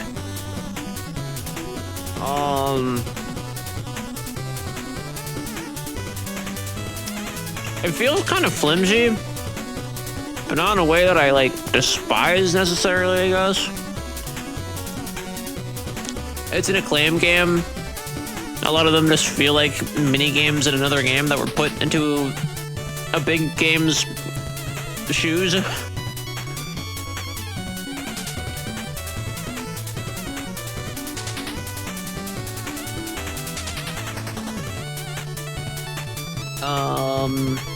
I don't know. There's not a whole lot. Of course, I flipped to the one part in the VOD where it's just looking at the cars. This is what the game looks like. You know what? If you haven't played Extreme G, but you have played Star Wars Episode 1 Pod Racer for the 64, it feels like that, kind of. It feels almost exactly like that.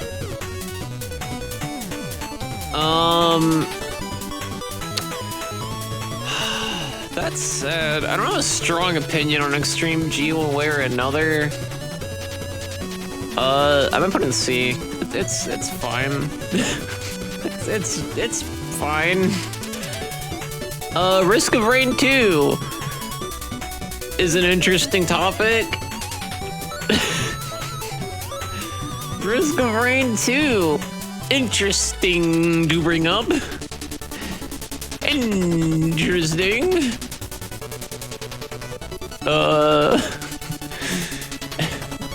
So Risk of Rain 2 had an update recently, and they added new characters, and for whatever fucking reason, the new update was riddled with fucking glitches.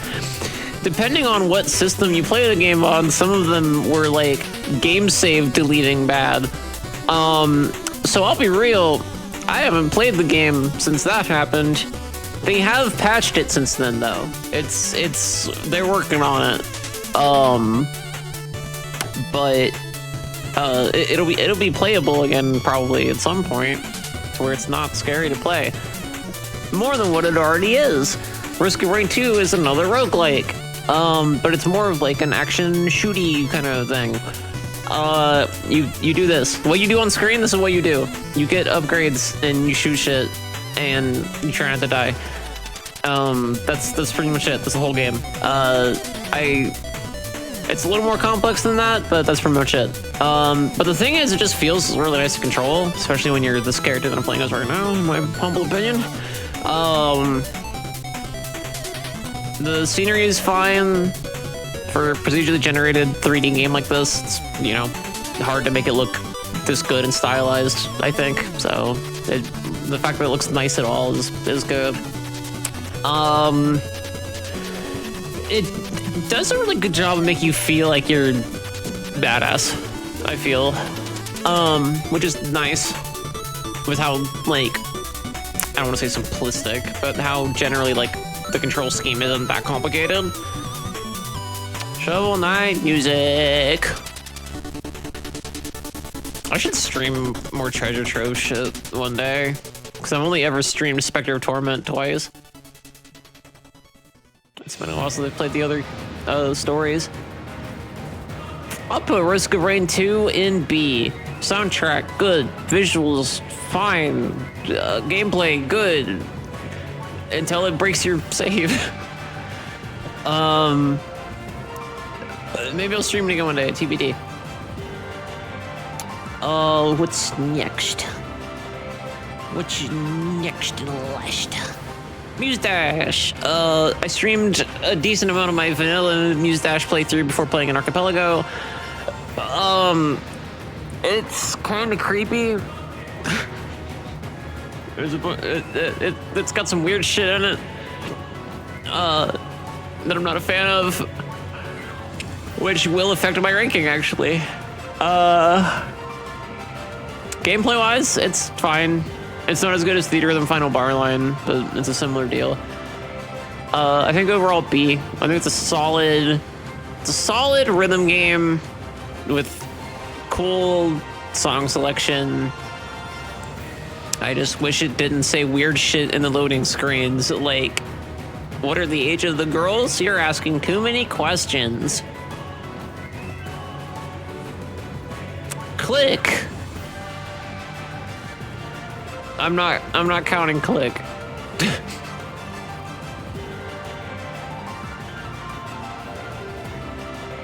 This is Click.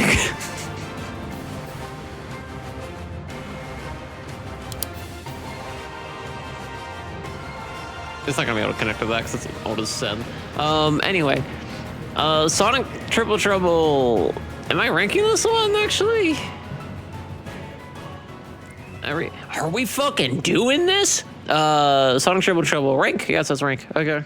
Well, alright, pass off. I guess I'll rank it.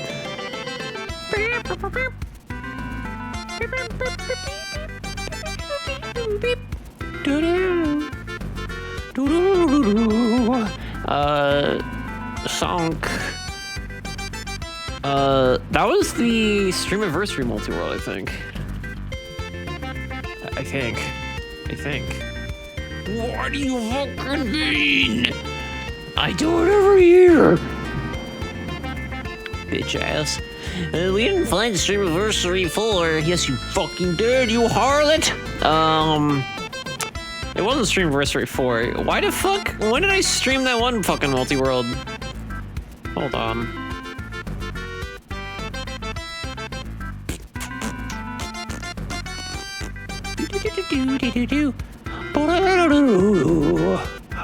Oh my god, scroll wheel. There we go. Scroll wheel, scroll wheel. Where's the multi-world playlist? There it is. Oh, Yachty World 2024. Ching, ching, ching, ching, ching, ching.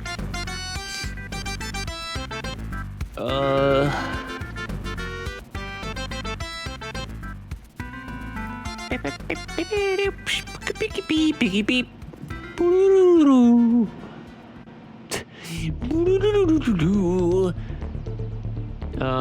That's Project Digimon. That's Pokerog. That's the multi-world. Wait, that's not even the fucking right one.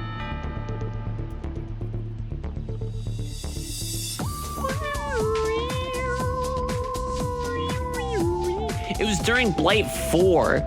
It wasn't during Streamiversary. That's the problem. That's why I can't fucking find it.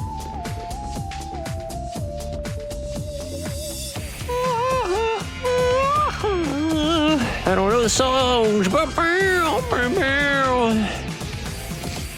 let's see if I can finding footage of me playing this is gonna be fucking impossible, isn't it? Yeah, it is.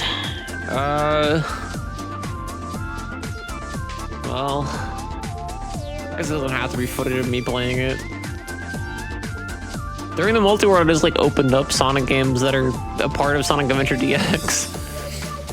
Oh well, it's gonna be a freak about it. Sonic Triple, everybody Sonic Triple Trouble. You're gonna get your ass thrown in the jail. Anyway, this is Sonic Triple Trouble. Anyway, this is Sonic Triple Trouble. This is Sonic Triple Trouble. It is definitely a Sonic game for the Game Gear. If this were a Sonic Tiermaker, I'd probably put it in B. It's one of those. It's like, it's the best Sonic game on the Game Gear. It's the best Sonic game on the Game Gear. So like,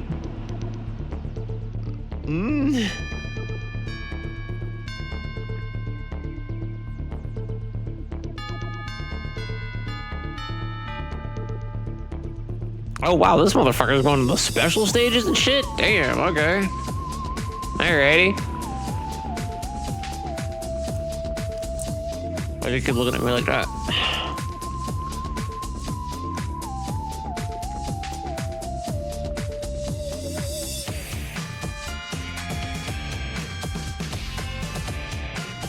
C. Sonic Labyrinth! Everyone's favorite Sonic game.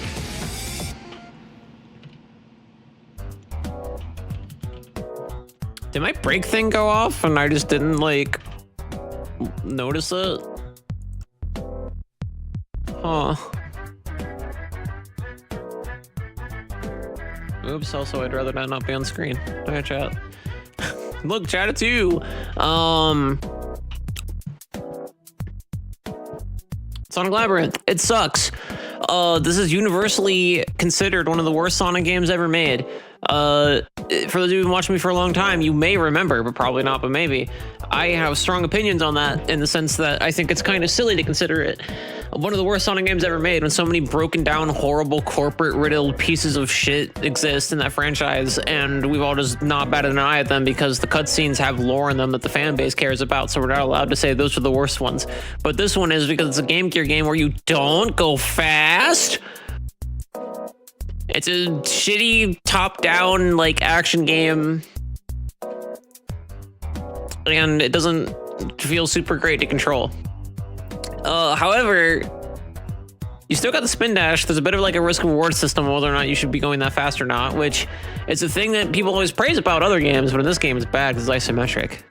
Genuinely, in a lot of ways, I like this game equally, or like equally to, I was about to say more than Sonic 3D Blast. That might be disingenuous.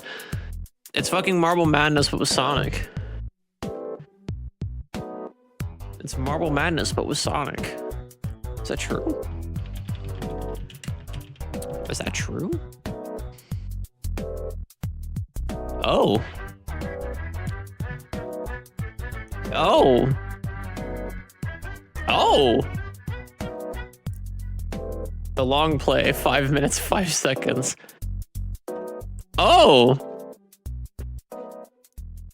It's kind of like that. It definitely looks like that. It's Marble Madness, but the marble can like walk around really slowly.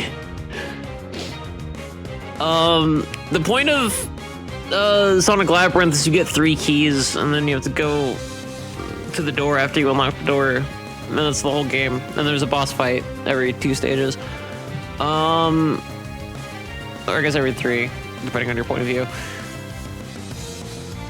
Oh no, no, no. Yes, no, you're 100% right. Now that I'm watching this more. Yeah, it's shitty Marble Madness. It's just a worse version of Marble Madness. Like, significantly worse, it looks like, but it's a worse version of Marble Madness. I'd say D. I really truly, from the bottom of my heart, every time I go back to play this game, I'm like, it's gonna be way worse than I remember it being, and I play it, and I'm like, nope, it's just normally shitty. For like Sonic the Hedgehog standards, it's kind of just fucking like a little less than mid. And people act like it's a fucking train wreck when this motherfucker exists. Anyway, Sonic Labyrinth. Bad game, but not Borderlands 2. D tier. Project Digimon, although it is a revamp of an official previously existing game, so this is technically not that game. I don't feel comfortable ranking it because it is. Oh, well, actually, I guess it's technically a fan game, so I shouldn't put it there.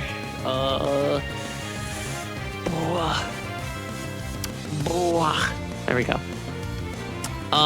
It was really good though. I enjoyed Digimon, Project Digimon. We played it on Streamversary. It was real nice. Bun and Gun is a demo. It's just a demo. It was cool though. I dig Bun and Gun a lot. I may or may not buy it when it officially releases. Honey Bunny I think is already out. I don't remember for sure. That was kind of interesting. Ginger Snap had a lot of really cool ideas, but the execution was a little flimsy. But I enjoyed it for what it was. Klonoa Project Moonlight fan game. Also a transparent GIF or a transparent PNG apparently. Cool. Fan game. Fan game tier. Lono. Project Moonlig. That was cool. It was a nice take on like the Game Boy Advance era Klonoa games. It was cool. Supersonic Battle was fucking rad, but it is a fan game, so I don't feel comfortable ranking it. Project Ignition, although directly based on an official game, technically it is not, so I'm putting it in fan game tier. That was really cool though. I think they added some more shit recently, maybe. I haven't really been looking too hard. Silver the Hedgehog the game. I couldn't quickly find a screenshot for it, so it's just a picture of Silver the Hedgehog. You're just gonna have to know what that means. Fan game tier. Kingdom Hearts 358 by 2 days. We did not finish on stream. I didn't finish it off stream. I want to remedy that somehow and still continue the Kingdom Hearts marathon in a way that isn't just me streaming the games for a super long period of time, because I kind of fucking over stressing myself out with long playthroughs of games. That said, you know, I've beaten it before. I played a lot of those games when I was a fucking teenager. I think it was late teens actually when I played that game.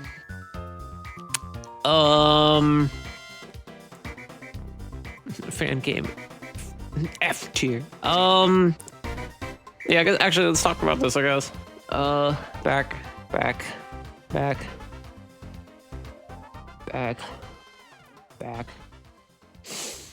Oh Lord.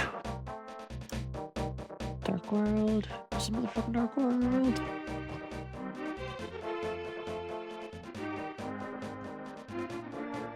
Okay, here we go. Now we're cooking.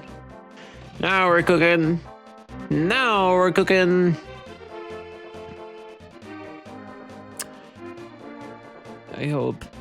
Okay, yeah, we're cooking. Can I cook it? No.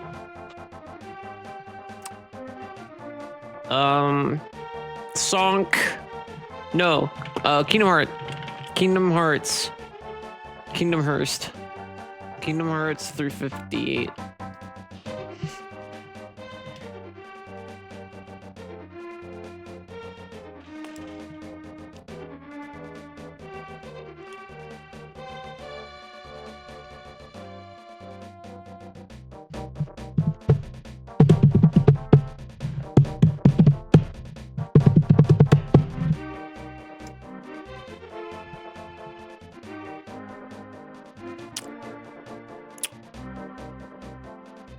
Taking the scenic route today. Here we go. Kingdom Hearts 358 2 days. This is a game that is in between the events of Kingdom Hearts 1 and Kingdom Hearts 2. The beginning of this game happens pretty much towards the middle to end of Kingdom Hearts Shared Memories, and the events of that game transpire before this game ends. Oh, fuck, I would love it if fucking things worked.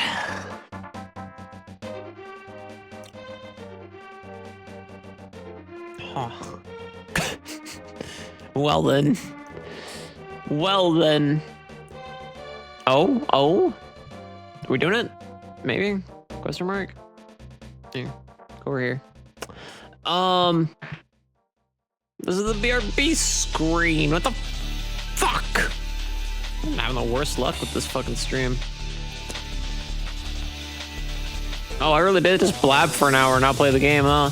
Anyway, the story is good. It's a similar vein to Chain of Memories because, you know, a lot of the characters, there's overlap, and the story is directly connected.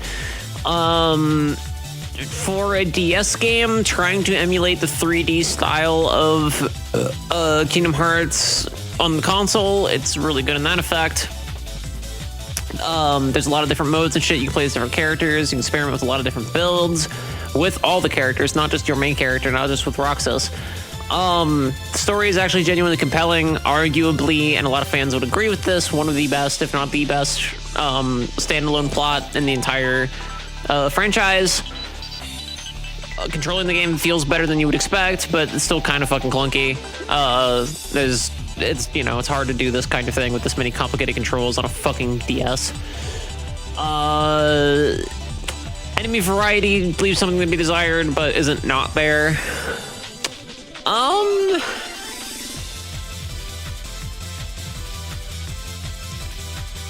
It's overall just like, it's a decent action RPG.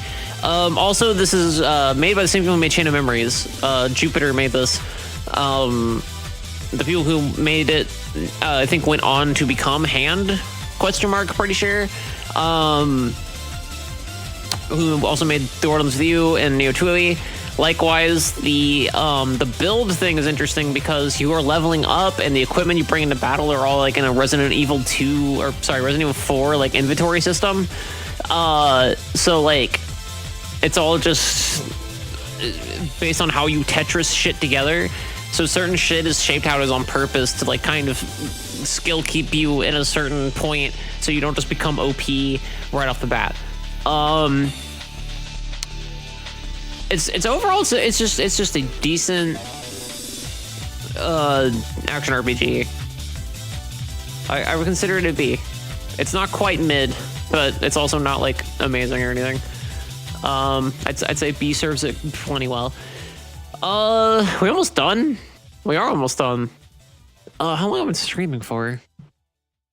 I might force myself to take a break after the Tiermaker, and then maybe we'll do something else.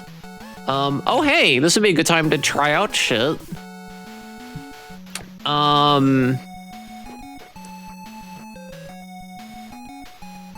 Julia found this cool poll thing, and I tried it out off stream, and it worked out really well. Chat, if I do stream after this, which I probably will, what kind of stuff do you want to see? I'm off today and not doing a whole lot until fucking Kay comes home, so I got hours of time to kill. Where I should be working on my upcoming tabletop RPG show, Audio Crag, coming to Randomrings Channel on YouTube.com soon. But since I'm not, what do you want to see me do?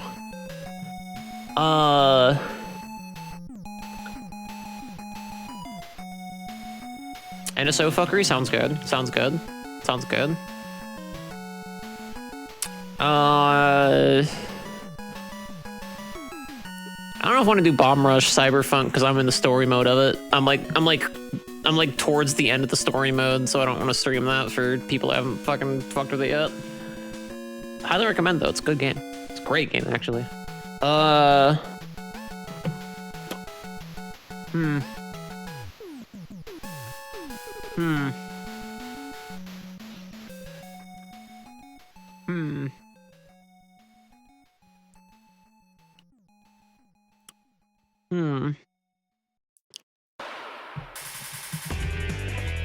Actually, I don't know the logistics of that.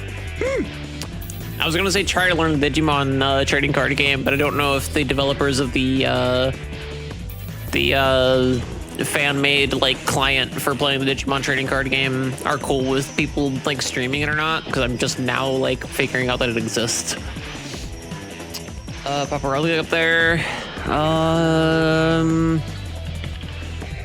Honestly, Spire. 81. I don't even know if I have Peglin installed. I'm not really super feeling Peglin over Slay the Spire and Hades. What else do I fucking have?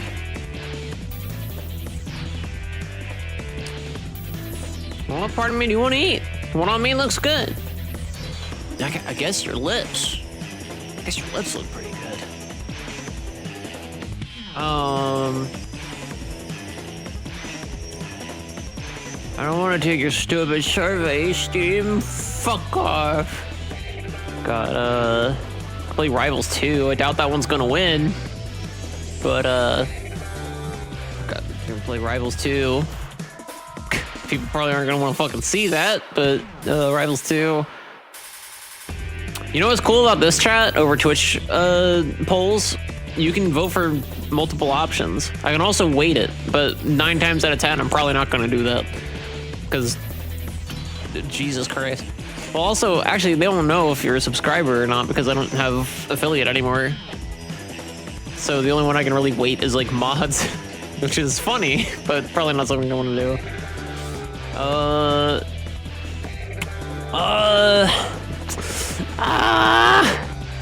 What else on its name? I could do an Emerald, give me all the, yeah, Kay and Julia can just do everything. I still don't know why. I haven't looked into why it does 2 things of hand rings, but yeah, you have 74. Actually, you probably have more than that, or at least soon. I gotta go back in and make sure everybody's up to date. You'll probably have at least like 76 by next time. Crystal, you got 25. So much funnier than 24. What was I gonna type in? Oh yeah, Pokemon Emerald solo AP 21. One day I will have enough to threaten completely changing your plans. Quickly, surely you will. Quite soon, in fact. I need to make like a spreadsheet for all the shit you can do with it, because otherwise it's just Knuckles plushie right now. Like I don't really have a whole lot. You can add shit to the queue. You can add a queue that I don't even know how the fuck I'm gonna implement that yet.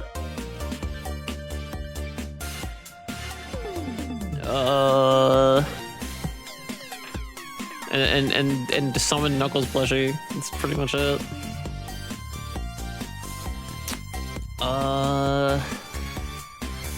So are you mixing up for a bot and we can do a lot? It really can, yeah. I'm using Firebot and mix it up right now, but frankly, like, I might just switch everything over to fucking Firebot. Or, sorry, mix it up. I'm not 100% sure yet, though. If Firebot had an easy to implement, because they have a currency system, but it's not easy to do shit like the queue and stuff like that, Mix It Up just has that shit. Like, built in. Firebot, you can do it if you're like an expert fucking programmer. Otherwise you're fucked. What about Garfield Kart?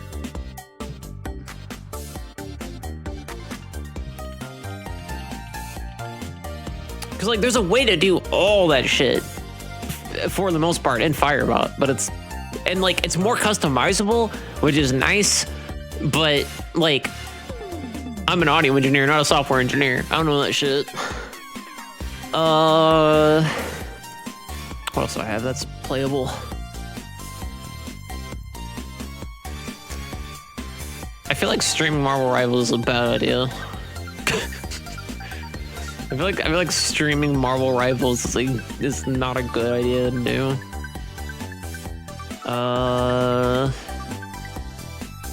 That's what I got installed pretty much. That isn't like that would be remotely fun to watch. Anyway, we're at a Tiermaker, I think, at one point. Am I ranking Suika Game? Is that actually a thing I'm doing? Yes, I am. It says rank. Remind me to send a friend request for Marvel Rivals later. Oh yeah, we should play Marvel Rivals sometime. I main Rocket Raccoon. I played it with Squiggly and Squiggly's partner. And I played I think I played a bit with Zag too. Yeah, I played a decent amount with Zag. Actually, I played a few hours with Zag. It's alright. I don't hate it. Play healers a lot too. Hell yeah. I like Rocket Raccoon. else I like? I like Rocket Raccoon. Suika Game. Jeff is fun. I haven't really played a whole lot of Cloak and Dagger. I've heard they're pretty busted since they basically just have infinite cooldown because the cooldown is universal between them, so you can just switch between both characters. Let me see. What was I gonna Suika Game? I doubt it's gonna come up in the search, but I'm gonna fucking try it. I'm gonna try to show y'all some Suika. That's right, the shareholders and everything who did some Suika.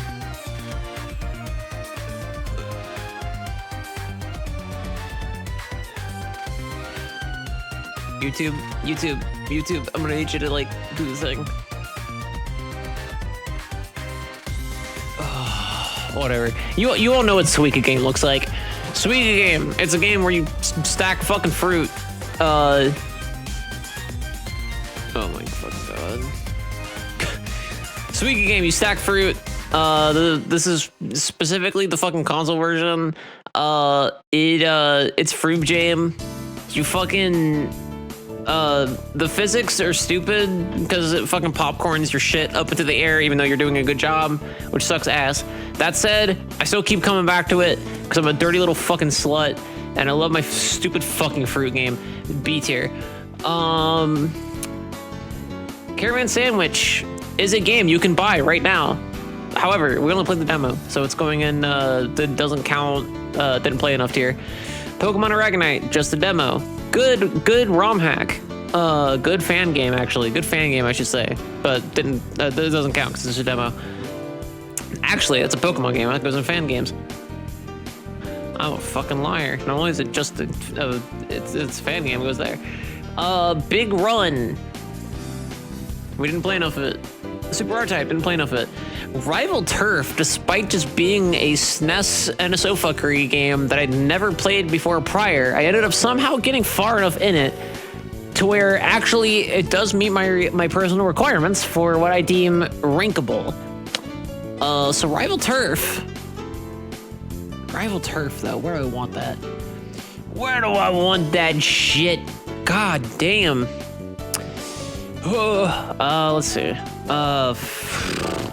Gauntlet. On YouTube, you have to call it the NSO Gauntlet. But we all know what it really is.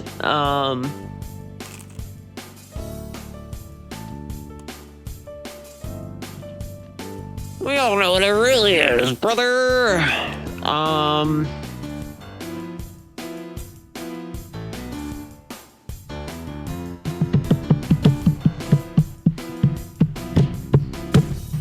Oh my god. What if any of this shit worked? That'd be so crazy.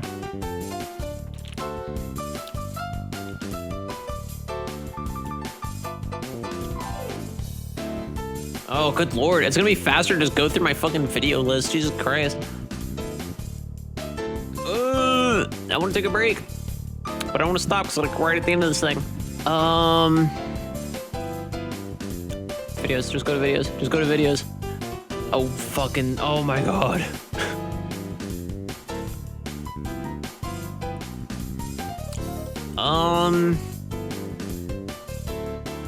Here, I'm gonna let you all pick.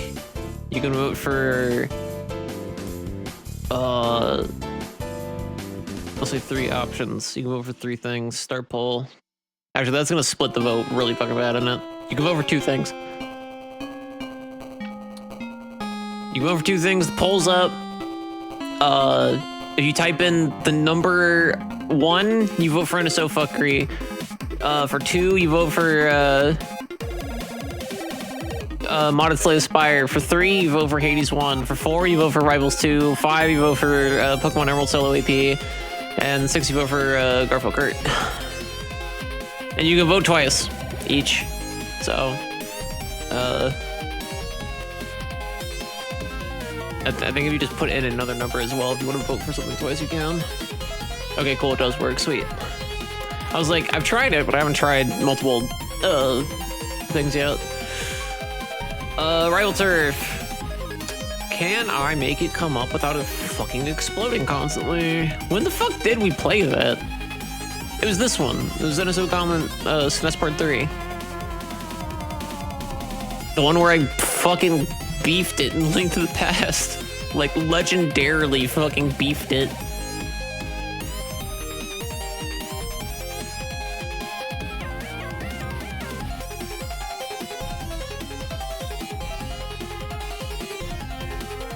Wait, is this gonna be Suika Game? This is Suika Game! This is the hardest thing I've ever had to do in my fucking life. Rival Turf. There we go. This is Rival Turf. It's a beat 'em up. Actually, frankly, I didn't have to go this far to show you all this. If you've seen a fucking Streets of Rage Golden Axe, anything like that, you've seen Rival Turf. It looks like this. It plays like this. You're a big buff dude, and you fucking suplex people and you punch them a lot. Strangely easy, easier than one would think, given what the game is. Overall, the music's fine, visuals are good.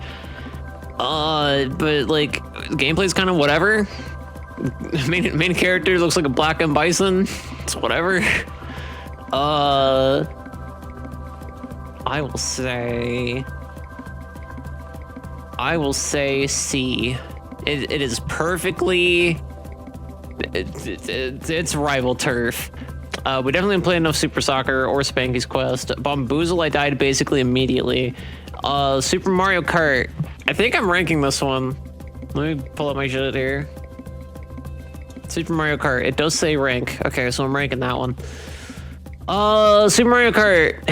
Oh, okay. We're just not gonna show footage anymore. You all know what Super Mario Kart looks like. You've played a fucking SNES game before. Super Mario Kart, it's got this weird thing where it's like split in half in the screen. The top part is supposed to be a fucking map, and the rest of it is the video game. For its time, cool shit. In hindsight, fucking dumb, slippery ass, fucking bullshit ass game. It's not even pretty to look at anymore. It kind of hurts to play sometimes, actually. It's kind of not great. D tier. I don't like that game particularly much. Psycho Dream. We didn't play enough of it. Vectorman, I think I'm ranking. I am ranking that one. There are 4 more we're ranking. These 4 we're ranking all of them. All of these are fair game in my opinion. We're ranking them.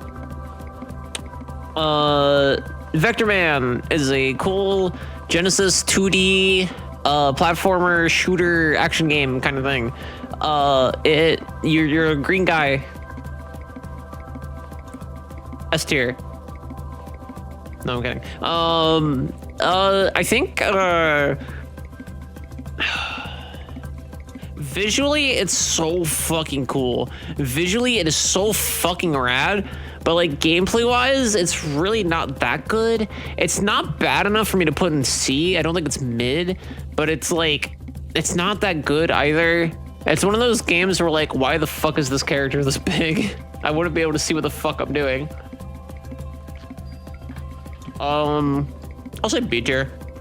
I like Vectorman a great deal, but it's not that good. Let's be real. Sonic 2 might be an S tier. You have to understand the reason I'm ranking Sonic 2 so high. Part of it is nostalgia, which normally I try not to let blind me in these situations, but Sonic 2 literally shaped like...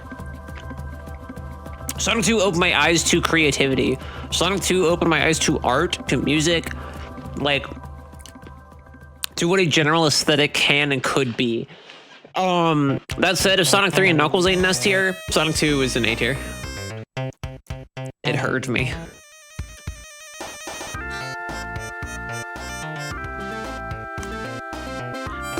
Put my ass in S, Aiden. I really like it if you put my ass in S. Why can't you just put me in S? I think that I am pretty good and shit. You wanna put me in the top tier just a little bit. cut. Castlevania Bloodlines. The first Castlevania game I ever streamed out of just fucking nowhere. It was fun. It was fun. It was all right. Playing as the guy that plays like Simon was not fun. Playing as the guy with the fucking javelin was fucking good. With the fucking pole vault attack or whatever the fuck. Not C. B. A. B. I have no strong feelings about it whatsoever. It's also like, I played a decent amount of it, I feel, in under an hour. So I'll put it in B. I'll put it in B for Bloodlines. Last, but absolutely the fuck not the least, Kirby and the Forgotten Land for the Nintendo Switch, which I have been playing a decent bit of off stream. I think I'm like towards the last like 60-70% of like the main game. It might be closer, I don't even know. I watched Kay play a decent amount of it, and I've been playing it again. It's good. It just puts me to sleep. I thought it was just that stream, but I streamed it on. But no, like it just puts me the fuck to sleep. I don't know what it is about it, because I don't think it's necessarily a boring game, which is what I was afraid of before I played it. But like, it just feels like it's so smooth and so clean that like, I don't fucking know. I don't know. It's like too clean. But at the same time, like, it is good. Like, it's the combat is funner than I thought it would be. Like, and the way secrets are held up for the most part and shit, it's classic Kirby shit, honestly. Like, a lot more than I expected. I was actually pretty impressed with it. It's kind of just like a new take on like what you'd expect from like a general Kirby platformer. That said, the perspective is this weird top-down isometric shit, and sometimes it's kind of hard to like aim shit. I don't know. There's something about it that's just like, eh. But like overall, it's really pretty. It's got decent music. The visuals are not too busy and still like more detailed than what a Kirby game normally is. It's I don't know. Do I want to put it in A? Am I enjoying it enough for A? Or is it a B? I feel like it might be a B. Like, is it being the new Kirby game and I finally got around to playing it, swaying my opinion on it? It might be a B. It's a cute game. I don't fucking know. What else is in B? I kind of want to put it in B. Is that so wrong? I think I want to put it in B. I don't think it's A tier. I don't. I really don't. I don't think it's A tier. I think even for like Kirby games, it's not A tier. It's kind of like, it's not mid. I expected it to be mid. And it shattered my expectations in that regard. I'd say like it's like a high grade B. It's like not quite an A, but it's far cry from a C. Alrighty, how do I feel about this? Can I scroll out without it freaking out? I just remember that control minus exists as a hotkey, or shortcut key rather. So, the ones we ranked, 2 new additions to the S rank tier. Hat in Time, Peglin Crystal. Got Penny's Big Breakaway, Banjo-Kazooie, Slay the Spire, Nightmare Kart, Sonic 3 and Knuckles, A Short Hike, and Sonic the Hedgehog 2 added to A tier. B tier, we have added Final Fantasy VI Pixel Remaster specifically, Peglin, Arzette the Jewel of Faramore, Kingdom Hearts Chain of Memories, the original, Risk of Rain 2, Muse Dash, Kingdom Hearts 358 by 2 days, Suika Game, I need to stop thinking about that before I put an S, Vectorman, Castlevania Bloodlines, and Kirby and the Forgotten Land. C tier, we have added Granblue Fantasy Versus Rising, Extreme G, Sonic Triple Trouble, and Rival Turf as the mid-tier champions. D tier, we have added Kingdom Hearts for the PS2, or the first Kingdom Hearts game in whatever format, Sonic Labyrinth, and Super Mario Kart. F tier, we didn't add anything. I guess we played some decent games this year. No F tier games were added. And then shout out to the fan games of Pokemon Showdown. Not a shout out to Pokerogue because I heard that and I read about their apparently the developer is like transphobic or something. Project Digimon, shout out to that fucking rips. Klonoa Project Moonlight, Supersonic Battle, Project Reignition, Silver the Hedgehog, the game, and Pokemon Aragonite.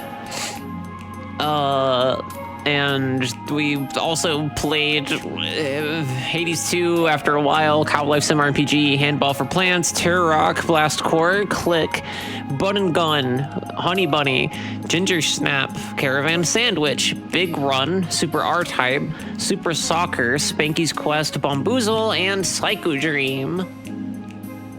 All in all, I think I feel content about that, I believe. I think I'm gonna download it. I think that's an image. Hopefully. I'm praying to God. I don't know why it's running like it's fucking Vista. There we go. Maybe next year we take out the fan games and shit. Maybe there's a reason I did this in the first place. Maybe it takes too fucking long to do shit. God, it's like I'm printing on a fucking Windows 98 computer. What the fuck?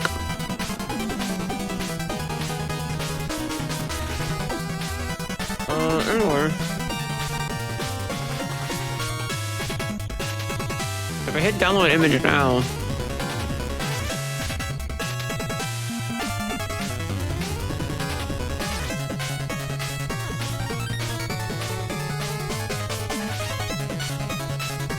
Yeah, it does the whole thing. I think. Why is there an annoying white bar at the top? Am I losing my fucking mind? Wait a minute. RLP art. Tiermakers.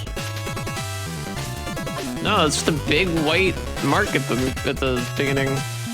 Why is that there? Let me try downloading it again. There's just a big white bar at the top of the image. What the fuck is that doing there?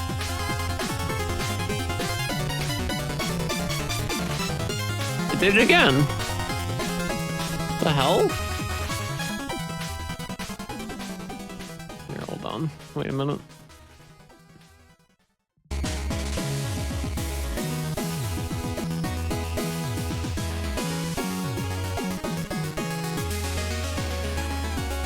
That's fucking weird. Like, look at this. It's just a big white bar, and I don't know why. I can crop it later. I don't know why there's just a big white. Maybe if I save it as its own thing, it won't have a giant, obnoxious, stupid white bar on top of it for no reason. The rest of them don't have that. I don't know what the difference is. God, why is it struggling so fucking hard?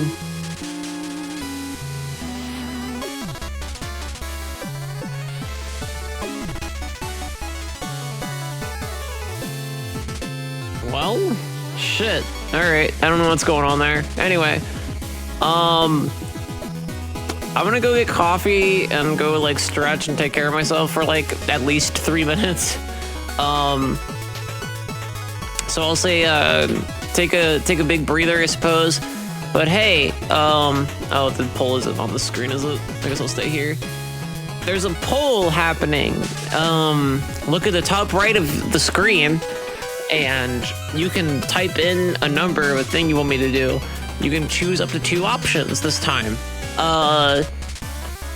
This is the thing you want me to do next when I come back from the break. So far, Hades 1 is in the lead. Whoa. Whoa. Whoa.